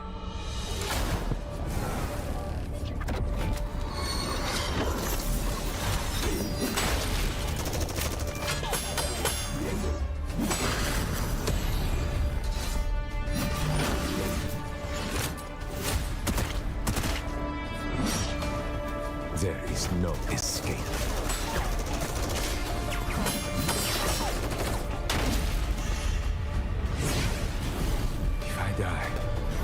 far from you to a new life.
It's all fun and games until someone gets hurt.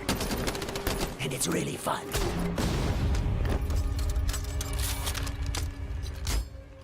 Hey, come here. Do I got something in my teeth? Not to brag, but I woke up like this. So stylish.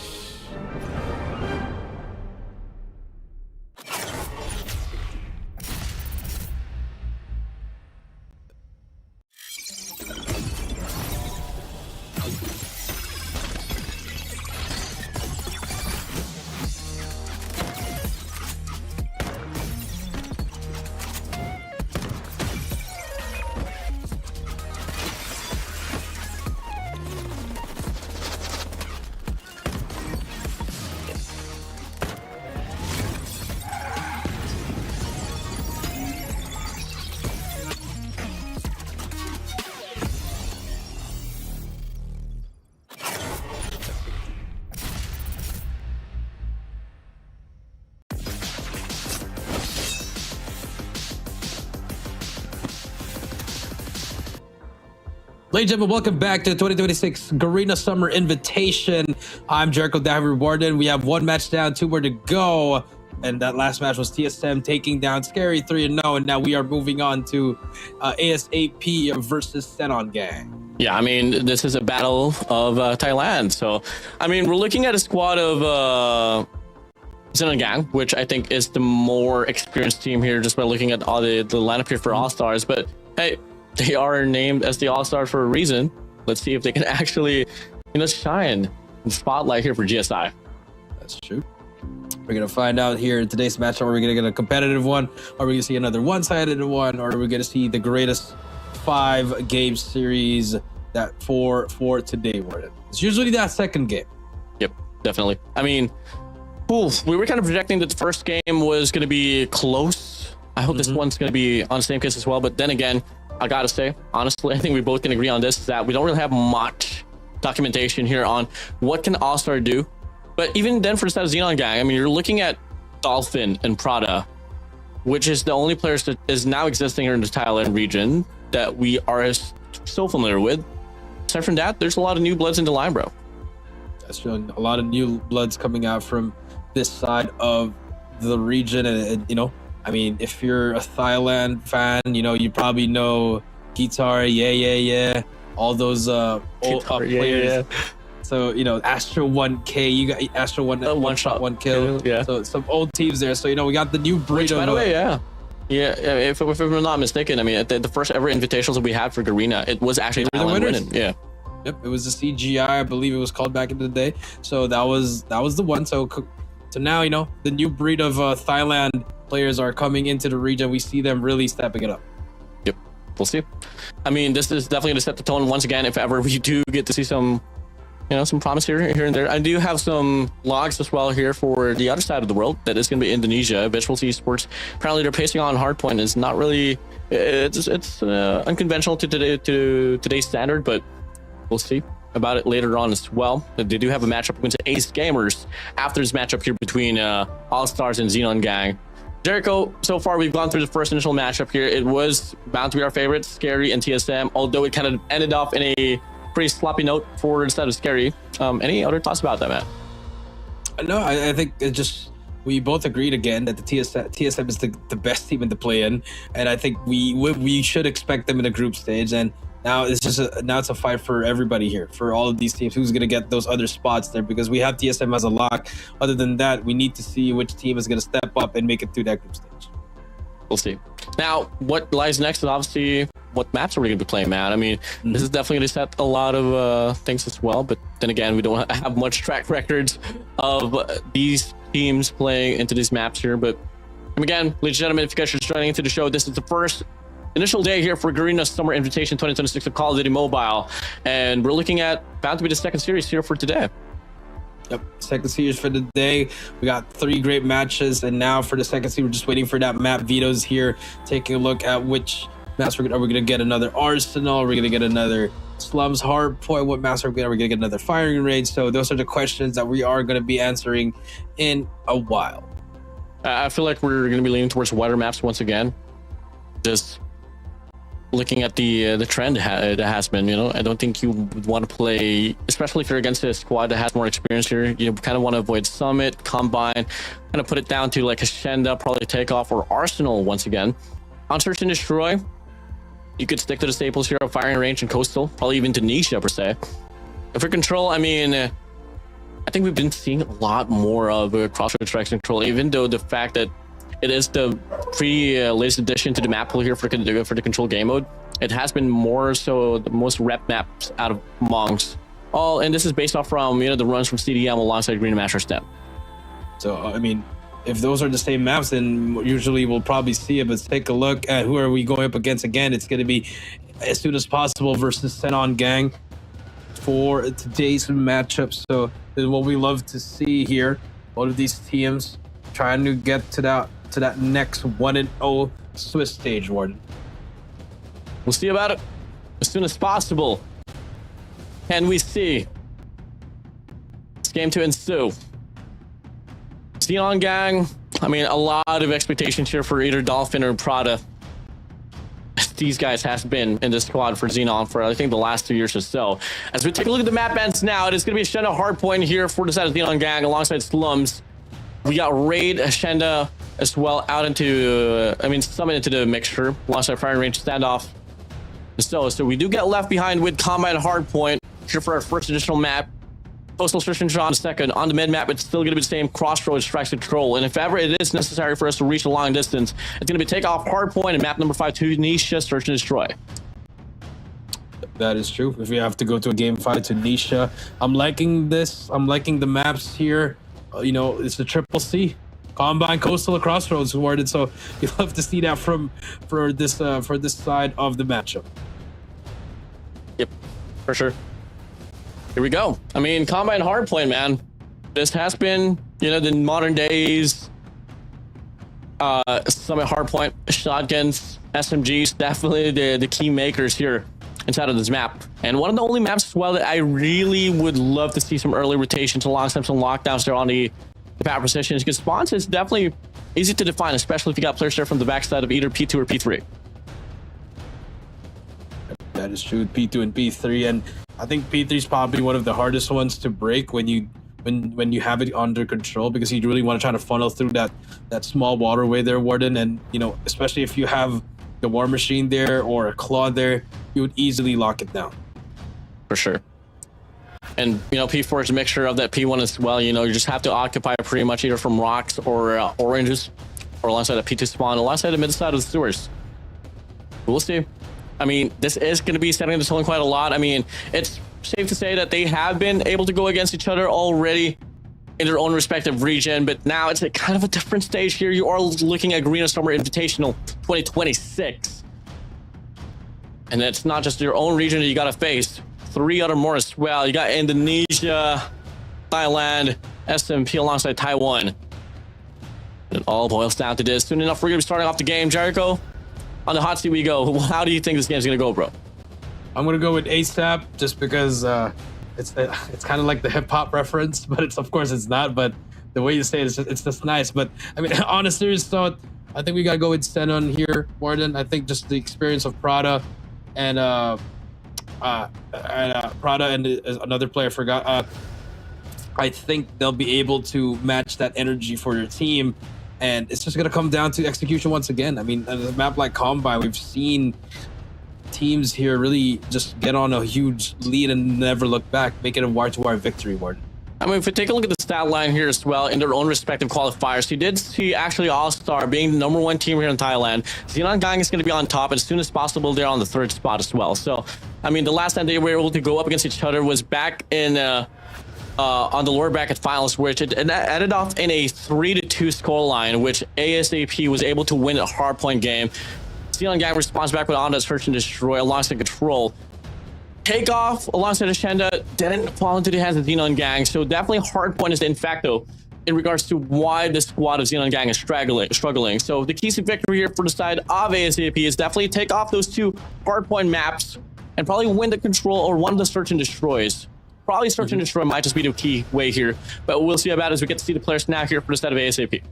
That's true. ASAP getting ready, and I mean, I think these guys are just getting ready. I like the way that they're looking right now. They're pretty solid. I think they're enjoying the time, and I know these are some new players that we have not seen in this stage, Warden. So this is a great opportunity for them to really show who they are and if they are capable of really stepping it up in this region. Ooh, it's gonna be tough. Still gonna be tough. Just waiting to see how this one's gonna play through here. I mean, we are looking at a line of fear for a set of ASAP. I mean, you got Anon, you got Hydrace, Anubis, Swarm, Denoise, lost at AK. That's good as new generation as possible. Yeah, new generation specifically as well for Thailand. For side of Xenon Gang, I mean, you got Riser, Thunder, Dolphin, Fluke, William X, alongside Preda. Yeah, maybe we don't see WDC anymore. That was the old days, man. That was so good. But here we go. Combine Hardpoint Xenon versus ASAP. Game number 1, second series of the day for the play-in. Here we go, Warden. Here we go. Opener break off now going to be happening here inside of this game. As we get to see a bit of a split here. 4-1 split to be offered here. One singular man here on the sewer side. And the first initial break off here, ASAP. As soon as possible, they are able to get the clearance here inside of the hill. Inside the hill and ASAP. I mean, the name for itself. They're getting to the hill as soon as possible there. You see Xenon here again. Dolphin as well as Prada are the 2 players that are getting the experience that we talked about. You see Dolphin for the flank is very, very methodical. And for the side of ASAP, I like how they're just funneling their body inside the hills here, but getting the trades that they need. So just going mono-e-mono head-to-head fight in this matchup right now. Yeah, I mean, you know, we talked about the fact that, you know, Xenon Gang hardpoint has been lopsided for them, but today's the day for them to try to shine and probably prove the narrative wrong, as they are going to be able to get this slight incremental lead here at the end of this P1. So you get to see they play off the scraps, and not only that, you take a look at the map as well. Rotation's going to be lopsided here from the side of ASAP, so it's going to be Xenon Gang here solidified as player 3 and player 1. That it's going to be Fluke and Prado just working to make sure they get spawned to finish here as this P2 opens up. That's what P2 opens up. Riser able to get that one kill with that HSO. Now we do see 21-7. New Hill's gonna pop up. You see ASAP getting control. So we see that Xenon already inside the hill. They have spawns as well, blocking that backside warden. And now the smokes are out. And this is what I like from the side of Xenon. He's gonna spray it down, and this is what we said. It's gonna be easy doors here, but the flying from NL and I able to get that. Yeah, massive cut down here. That's going to be serving them a quick initial break here for the Lex. That machine. Some 30 seconds now here inside of the hill. That machine's going to be out as well, sweeping through, paving the way. Triple man push on the main side. Player 4 and 5. Riser Dolphin's going to be out as well. It's going to be ASAP taking this hill right back in clear definition. The clear definition correct. That machine was good for them. NI 11, make that 12, keeping his team alive here. Use plays from him. That's gonna be the depth machine, and now Xenon on the front, trying to break it through. But Prada is there to help him as well. Prada gets shut down. Yes, AP able to answer back for P2. Now we move over to P3. Yep. Now early rotation here. What we talked about, you gotta get the means to get spawn definition here if you want to take this hill. I mean, back it up with operators as well, which is gonna be available for them. William X is gonna be popping out the Tempest. Riser alongside Dolphin as well. They have their own ups to play for. Beautiful read from the side of William. Good for 2 elimination. Wow. But Anubis responds back with his own. But he walks into the Tempest of Dolphin himself. And just like that now, ASAP, and on the contrary, they will still be able to find a break. And not only that, they flip the spawns. That's true. I really like what I'm seeing from ASAP here. You know, from the other side, able to just counter it. But now, and on, as soon as we say that, they break the hill as well. But the spawn still on the side of ASAP. War Machine out for AK. Hunter Killer Drone as well. But William inside the point, trying to hold it down. William gets 2 in a row. Can he get 3? No, he cannot. Anubis gets 3 in a row. Prada brings out a War Machine. The back and forth affair here over at this P3 is what they like to see in this hardpoint. Impressive War Machine difference out of Prada. Fortunately, though, can't really find the most value out of it. Xenoid finds himself out. Anubis able to get the trade as well, but a triple feed will be offered beside of Xenon Gang here at the latter part of this hill. A big 1v1 here for player 5 and player 2. And it's going to be Riser finally means to get the kill, but the trade's going to be quick here for the side of ASCP as well. Loving the pacing that I'm seeing here from the side of as soon as possible. Here, Jericho. That's true. It's really good. 70-47. Still early hills here, but we see Hydra here trying to push through. Hydra eyes trying to get it, but no. Trades are there for Xenoids. Can he get it? No, he cannot. And now that's what we talked about. That middle waterway. That's going to be a nuisance for it. But Lucas on top is going to be ASAP. But look at William with that Tempest. He's trying to cut him off. First line of defense is out. Coming through now, 75-47. As time passed by, it's the players of Xenon Gang here pulling down, out, away from this game as ASAP just finding the rhythms back and forth they go. Beautiful trades. They quickly stack up the hill though, but Xenon Gang goes for a pretty coordinated four-man push. We'll be serving them the next initial 20 seconds here inside of this hill. Yep, that is true now. 80-57 we go.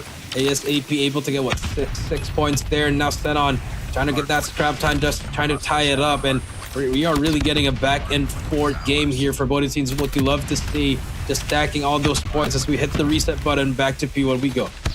4 seconds remaining now here. Dolphin good for 3 elimination here to rack things off here at the latter part of this P4. We go back to the deck here, reset back to P1. So far on the map, I mean, it's all up into the scale here. Everyone's all around the map. It's just all gonna come down to individual gunfights. It's a hard point here. It's gonna be opening up here, painted in blue for a moment or so, but Xenon Gang is gonna be able to find the means to get the definition once again. Yep, definition once again. Sparrow out for Dolphin.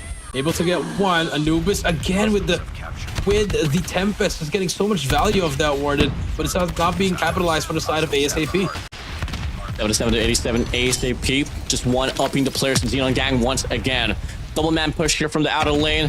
Double man stack as well here from the P2 side. Screen push now will be offered here beside of Xenon Gang, but ASAP just getting the reads after reads over and over again. Finally, ASAP getting a bit of a lead here from this P1. Good time for them. NI on the right side, 26 kills, and they're really impressive here so far. Yes, you have Hydra Eyes on 7 kills, but it doesn't matter if NI is on 26, doing most of the damage for the team. First line of defense out. Integumentary system is gone. ASAP just overriding the players of Xenon Gang. I mean, no matter what you try to do, The resistance from the set of ASAP is just so much better, and they're swarming towards this hill. William Max now out with a Tempest. Riser can't find a value off the equalizer as well. And the Harper is going to be opening up for the side of Xenon Gang, but the question remains and persists. How long can he sustain? AK out. War Machine coming through. Rado responds back with his own War Machine as well here. It's a big fight here on the orange side. ASAP just doing the best that they could. They stack up the hill from the front, but they meet the damage machine here from the side of Flick as well. But the utils, the nades, just overwhelming the players of Xenon Gang. That is true. Claw is out. Equalizer is out as well. ASAP using the operators to their advantage, which is really, really good for them. But here comes the push on the side of Xenon. The Claw runs out, but it doesn't matter. Hydra's there for the work. Equalizer still alive. That machine from NI. Great hold from ASAP, and they stand strong in P2. 132 now to 91. We go 15 seconds remaining now here instead of this hill. I mean, they're swarming this hill like parasites. 13 seconds left. Dolphin in. Fluke going for the early rotation as well. In the process of this P2, you can take a look at Hydrace as well. That's the Hunter Killer drone, the Predator missile, and the EMP system. I mean, you might be able to get the early rotation, but the utilities is very ready for the side of ASAP. As the Pred flies through, the information is going to be relayed. They take off one player there from the backside. One player should be spawning out here, but no, ASAP, they're all going to be alive here for this initial wave. The Harper is going to be opening up as well with the Sparrow on hand, but the kill is coming into the players of ASAP. They soften the defense up just for a little bit. Yep, they get the kills that they need. They set it up properly, and now Xenon able to hold it down. We do see Prada on your screen. Try to hold it down with Riser. 2 kills with a shotgun. They're going to pick up the weapon as well. More players storming through, but the spawns for ASAP, they get it now. They break it through. And now, once again, ASAP on the prowl, taking the lead here and getting the kills that they need. I mean, you talk about this, the digestion here from the side of ASAP, just overall fisting this very hill itself. Xenon, dang, looking to try to get the break here. I mean, they are going to be able to find themselves here for the scrap time as Dolphin and Riser here just doubles it down to shotgun and the SMG tandem. Looking to claim off the remaining 10 seconds here inside of this hill. Good for the half, but now once more ASAP, they clean it right back. 155 to 126 we go. 155, 157 to 126 now. We move over to P4, and this is looking like it's going to go down to the wire warden as we're moving on to this one. Dolphin able to get that 2-piece. Back and forth we go, and this is what we love about this map on Combine. It's a very small map. You see these engagements getting really fast and really going, but here comes Equalizer. Trying to spray down the wall. You're not gonna be able to destroy that wall. Not the best way to do it, but ASAP able to cut them down one by one, but Prada with a War Machine able to hold it down. Big pop here. 2 opportunities right around. Good for 1, but the flank's going to be there for Xenoiz. Now, out. NL. Out with a death machine as well. We'll be trying to pave the way there, but Riser off the HS shuts him down. Now, perfect opportunity for the players from Xenon Gang to try to take the lead right back. AK here on the front lines. Finds the first as well. Player Tree. Fluke's going to be the only player alive here for the side of Xenon Gang. The crate's going to be there as well here for the side of Xenoiz. Reinforcement comes through. Back and forth they go. Big 1v1 inside of the hill, and the players of ASAP, they win it. They still keep that lead, ASAP. They're not looking back here. They want to keep on continuing taking that lead. Last 5 seconds to go, and you still see Xenon trying to fight for it as we reset back to P1 once more. We're getting closer to that 250-point mark. We do see the fights getting more intense here, Warden. 172 to 151 as P1 comes up. 151, 172, you call it. 3 operators going to be available here. 55 seconds left as well. Look at the players of ASAP. They're trying to clear out the lanes before they actually hop inside of the hill. Perfect reach here, pretty methodical.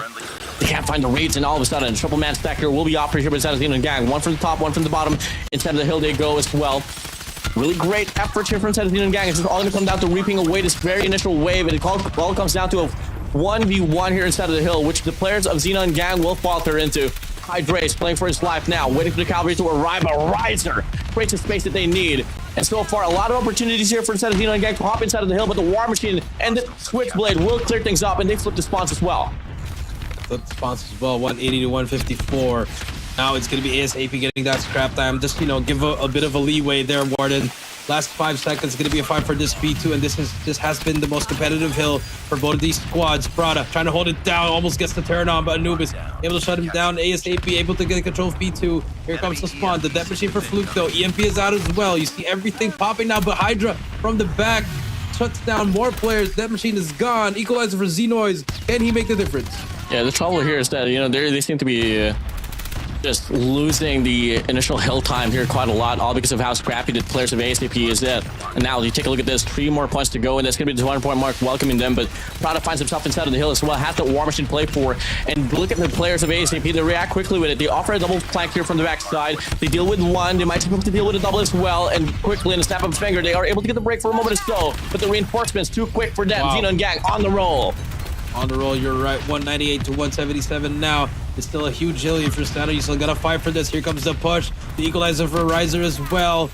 ASAP, they gotta break it with brute force. Now it's gonna be just gunfights after gunfights here. 198 to 188. Xenon now slowly inching closer, getting closer to the 198 point mark. But ASAP able to get the last 5 seconds as we hit the rotation. And look at who's back there. And all the way back there. There's a big 1v1 at the back there. He needs to win those fights. Big shots here, Dolphin can win the gunfight, and now they clear out the pavement as well there towards the backside of this piece. 3, they find the first initial frag, the second comes through, and the Predator flies in as well. Hill, swan diving instead of the hill. The Tempest gets denied. Xenon gang here on an overdrive. 202 to 205. EMP is out as well. NI on your screen gets 1, gets 2, spots 2 more players. He has the damage to work with. Nice shots from him as well. Trying to get that pre-fire, but has to go in for the fight. Gets the 3rd one. NI, can he clutch up? Gets the 4, has to reload. He gets 4 kills in a row. That machine is out. That could be the difference maker, but Xeno's from the back as well. ASAP trying to push through. They have spawn. They finally break the hill. 214 to 210 we go. And it is getting very competitive here towards the end. Aim side up once again. ASAP takes the lead right back. 20 seconds left now here inside of the hill. William X tries to play for his life, but gets taken down. 2 more players to worry about inside of the hill, but the Tempest is going to be out here for Anubis. But it does get shut down, but the front entryway will get blocked off there, but a chain off the Tempest. While the rest of the crew from inside of ASAP, they quickly stack up and try to hit the new rotation as well. 4 seconds remaining. ASAP winning the scrap time and the rotations. This might just be disaster for the side of Xenon gang. Might be disaster. P4 we go, and look who's there. Hydra Ice. The claw is out. Could that be the difference maker? They shut him down, but 2 kills for Anubis. He's still alive. Gets away with his life there.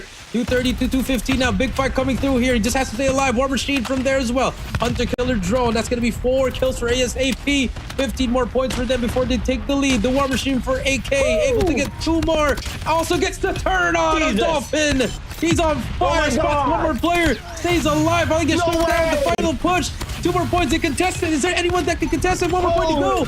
Number 2 on the end. He's going to be able to get him. And he's still there. It's a 1v1. And ASAP could close it out. Not yet. One more contest. Can they get? Yes, they can. As soon as possible. Taking game number 1. Wow. Wow. Amazing performance here from Xenon as soon as possible. I mean, you got to talk about how they were able to just always outpace the players of Xenon gang, man. I mean, you saw Xenon solidified inside of the hill. The first wave, they get the call. And then once one thing is not working, they quickly switch up the lanes. They offer a pinch. I mean, I don't know exactly where these players came from, bro, but they showed a lot of promise there on the Hardpoint Combine, even though the game was pretty close. They showed a lot of promise. I think the fact that they were just so confident in their fights, where they were not scared at all. That's the one thing I liked, that how they were playing. They were not scared if they were gonna die 15 times in a row, as long as they were able to help each other out and get the points that they need. And I just like it. They were not playing for their KD, but they were playing to pretty much win the game, get the points that they need ever since from the beginning. I mean, they set the tone as well quite early on. I agree. It's at least for the side of Xenon gang, but as you get to see the P2 rotation just happen, I mean, everything just went haywire there for Xenon. And I agree. how much more as well? I mean, you know, kind of a bummer there for the side of Riser alongside Dolphin. I mean, they were providing a lot of space and coverage as an SMG and a shotgun duo, but aside from that, there was just a lot of things lacking. I guess in some way they didn't really play that game awfully at all. It was just ASAP just so hard to catch up with as a team. I mean, they kind of dropped the ball towards the middle part of the game. They were letting Xenon get some points there, but I think it was about to happen due to the map as well being this small, Warden. You're gonna expect these turnarounds to be more. It's gonna be more consistent. You're gonna see more turnarounds in certain maps, and for Xenon, they played well, but I think what the right time was there for ASAP. They managed to win that fight at the rotation in P4, and that was all she wrote. Then again, you know, we did kind of look at the history line here between these two teams. We did see ASAP pull away from both of the hardpoint games. with Control alongside Search and Destroy, which is a bit of a question there. I mean, yes, the first Search and Destroy that they played in their own regional qualifiers here leading up to this tournament, it went down to a 10-8 scoreline. It was the Xenon gang pulling through with it at the end for the first initial overtime. But Game 5 was a different story. It was Xenon gang definitely destroying the experience, popping through. But here, fortunately enough for the set of ASAP, you're able to get it done. Set the tone here on the first map. See what they can offer this time around here on Search and Destroy later on. That is true. See what happens. I mean, I think it's just expected for both of these teams just getting so competitive on these games, and what we want to see. And the GSI, this is where we see who's the best of the best in the Garena region, Warden. Hey, you know, Thailand, Indonesia, they've always been living into the shadows. I mean, the only time that we were able to see actually Indonesia qualify for Stage 5 was the last time around, at least. It was back in 2023 with Kagendra and Powerhouse, if I'm not mistaken. And aside from that, we haven't really seen any sense of lives whatsoever.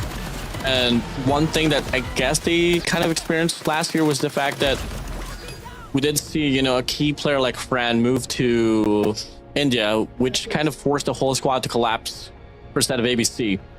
But again, focus on the presence here for Thailand. You are seeing that Xenon gang here is going to be faltering on his combine hardpoint. Xenon, on the contrary, here for a set of ASCP, will be your MVP with 52 kills and 40 deaths to his name and 197 impact rating. Not only that, you are racking up the eliminations alongside a hill time here, bro, with 2 minutes and 9 seconds left. Not 2 minutes and 9 seconds inside of the hill. A lot of time for there. I mean, expected on the map like that, it should be going down like that, Warden. So that's what we love to see for both of these teams, and I think we're just gonna see a banger of a match. I mean, Riser with 57 as well was not enough. These are the numbers you should be seeing in this kind of game and in this kind of map. Definitely. Next, Search and Destroy, man. What do we say about this? I mean, we did see if you base it off the 10-8 word, I think we can still go to 10-8 here. Take a look at our MVP at Xenois at 52 and 40, 7,310 score. Oof. Yep, Xenois, lovely debut here on the GSI. Get it done here. 52 kills to his name once again, and having a 197 impact rating. So we'll see if it is going to be happening here. You know, if he can hold on to this well here later on, Search and Destroy, lost of control. But definitely played a lot of great, you know, runs there, especially in regards to the cutoffs and just the hill time overall, bro. Yep, just the hill time overall for them. You really see Xeno is really stepping up for the team here. And like I said, I think there's a rivalry brewing up, ASAP versus Xenon gang. So, I mean, definitely see it on the SD, like I said, 10-8. Do we expect that? Maybe. Are we going to see it? We're not sure. But, like, I mean, obviously it's going to be a very competitive game, much better than the first use that we have from TSM and SKAERI. So, I'm up for this, Warden. You know, let's get into some overtime, some round number 5s and controls. I mean, we already got our hard point close as ever. Kind of left us, you know, just hanging on our seat just for a little bit. Search and Destroy. We'll see. I mean, come again, you know, just to run things down here for these squads. They played in the Time Master Series 2026, which is their own respective qualifiers here, just like Arena Masters 10 for SMP. And last time we were able to see them was on the lower bracket finals inside of the tournament. It was a 163 to 250 game on hard point. This time it was a bit closer this time around. Postal went down to a 10-8 scoreline. Standoff controller was 3-0. Moving over takeoff, it was once again ASCP pulling away with 192 to 250. And firing range game 5, it was 9-5 there, Jark. 9-5. So again, scores that you just told us, it's a very close score. So we should expect a close matchup for both of these teams. We'll see. Now, once more, what is the stake that they're fighting for here? Alongside the experience that you can definitely gather inside this tournament. Ladies and gentlemen, top 3 teams will advance to the next stage here in this competition. So the upper bracket finals still going to be online. Lower bracket finals alongside the grand finals will be happening on LAN alongside our events here for Garena Elite Philippines and under the banner of Garena Summer Festival. And I think there's something for the winner the top two. I'm not sure yet. We still got to get that confirmation. But looking at that, I think that's a pretty good reward for the top two of this event. Just to get that. Get that out of the way, that's what I would call that prize. Like, hey, you know what? We already got one of the hardest parts, but at least we're already there. So expect more updates on the following days. We have a lot of days before we get to that land war. Not gonna lie, bro. I mean, the way I'm seeing it, the two teams that quote unquote qualified directly inside of this tournament is still gonna be the same team that will qualify for that tournament. And then after that, they're probably the ones representing our region as well. As of now, they are probably the two best teams. You might probably know it's going to be Alula and Elevate, the two best teams in the region. But anything can happen. Maybe as AP all of a sudden turns into, we have that... Elevate 2.0?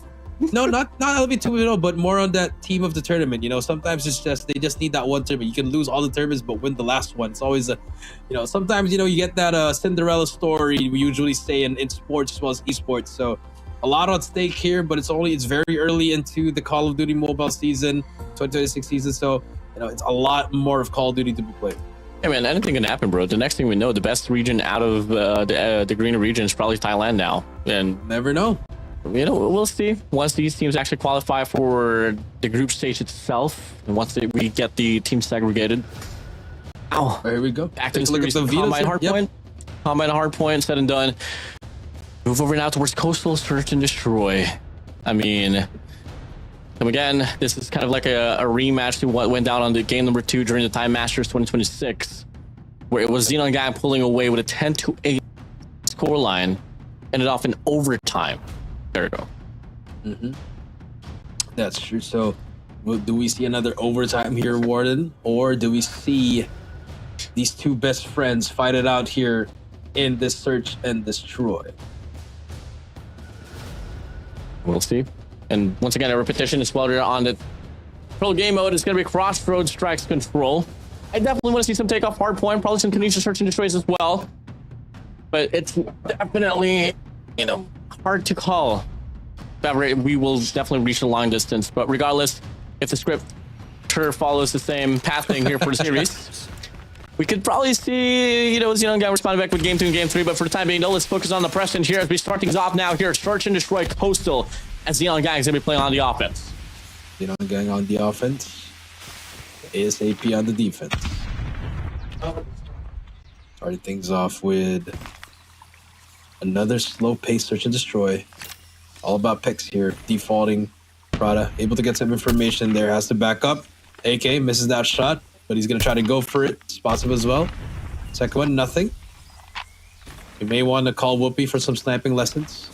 Let's see. Here we go, AK. You like some reggae songs, bro?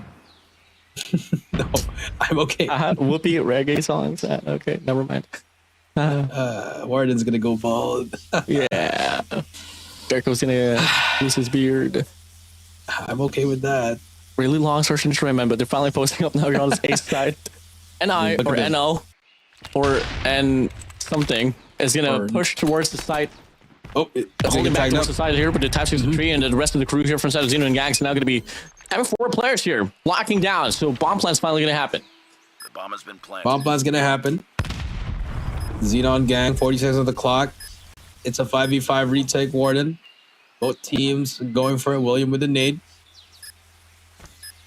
They got to start moving now if you're the side of ASAP. 30 seconds left. Here comes the retake.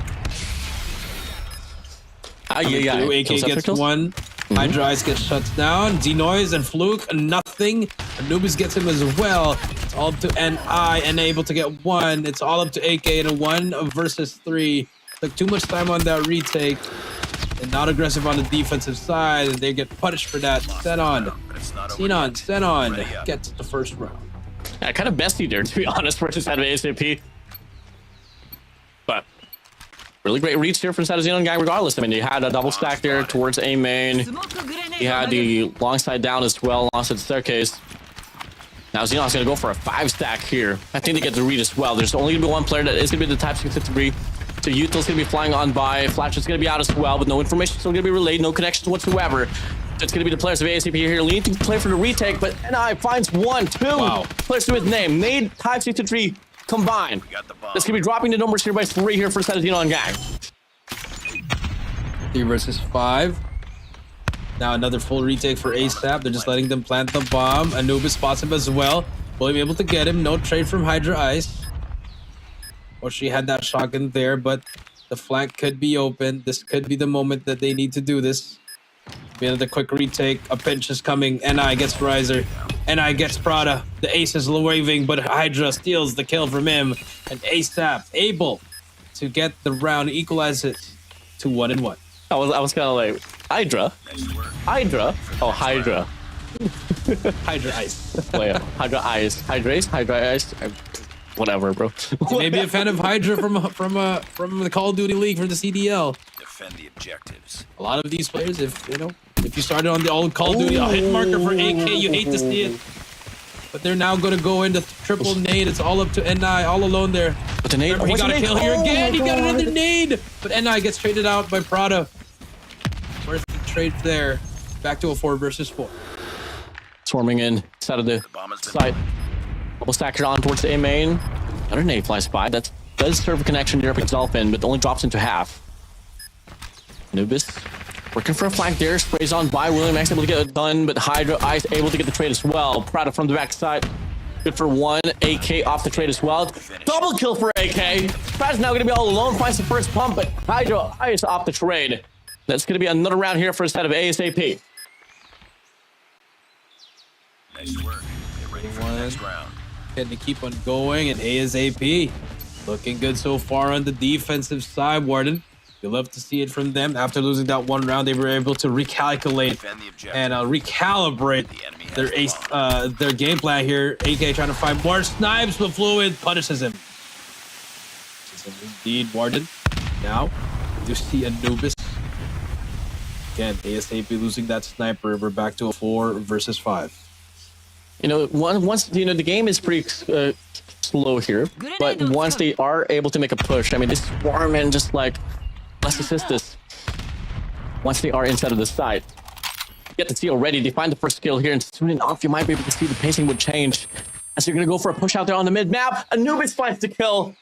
Look is out. Riser should be looking to get the trade, but hit marker connects. The second follow shot is good, but Xenon is Hydra Ice. The bomb. It's all from the back. It's going to be there inside of the side. The bomb's going to be dropped as well there towards A-Long. Xenon gang is caught here on the mid-map. Xeno is able to get the first initial pump here. Hydra Eyes providing the support here against William, but he misses the shot. 2v1 we go here inside of the side, and they get overwhelmed. Now it's going to be NI all alone here with a type 6 to 3. He can definitely play for the cutoff here. Looks to offer the double chow. He finds the first kill. Has to run away. Closing it up now, and will be able to be enough to put him down. 2v1 clutch here for instead of NI.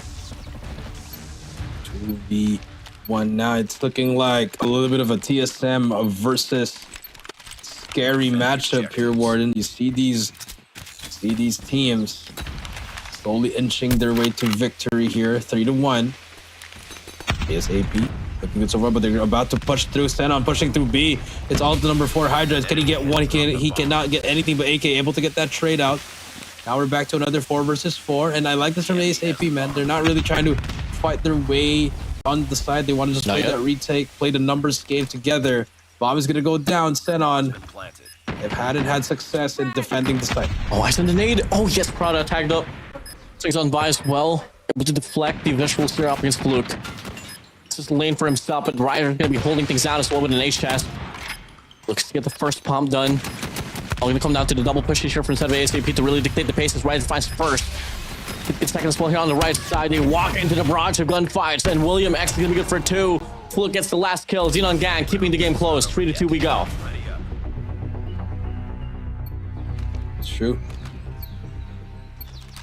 See what's gonna happen here, ladies and gentlemen. Xenon able to answer back. Dolphin with still 0 kills, Warden. Not looking good for them, but it's fine. I mean, Xenon, they're right there. It's still a very close game here, so this really comes down to execution, especially in a map like Coastal. You know, you don't really want to give out too many information here. You want to be able to really just slow it down, get those kills that you need. You know, set up your pushes or your defense or your retakes. I agree. I mean, I can definitely see it here.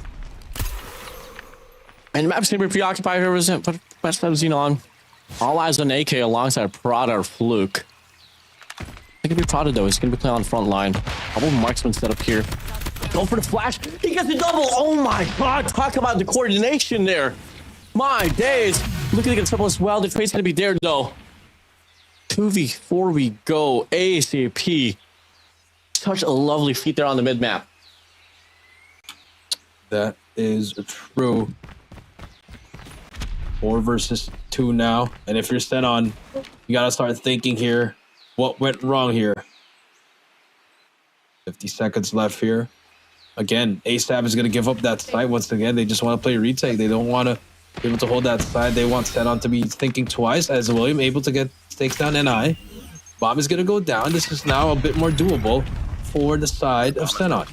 Bomb is Definitely down. more doable. 2v3 situation we go. Bomb's gonna get planted now. 40 seconds left on the clock.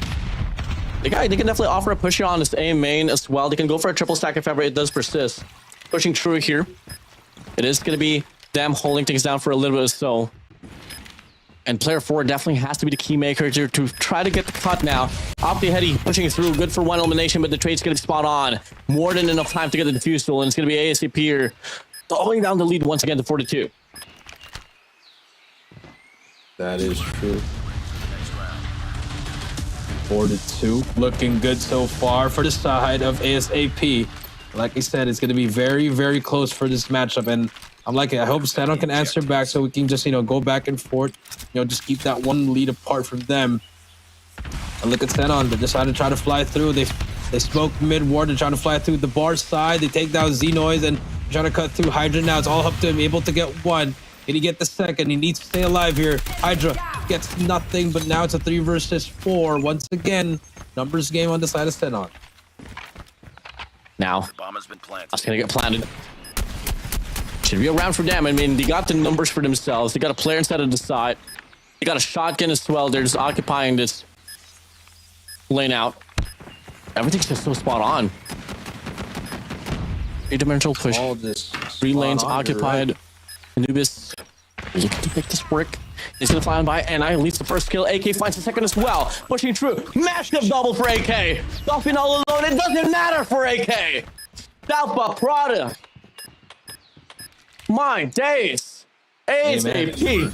For a reason. That's why they're ASAP, man. They're just getting their ace. It's looking so good for them.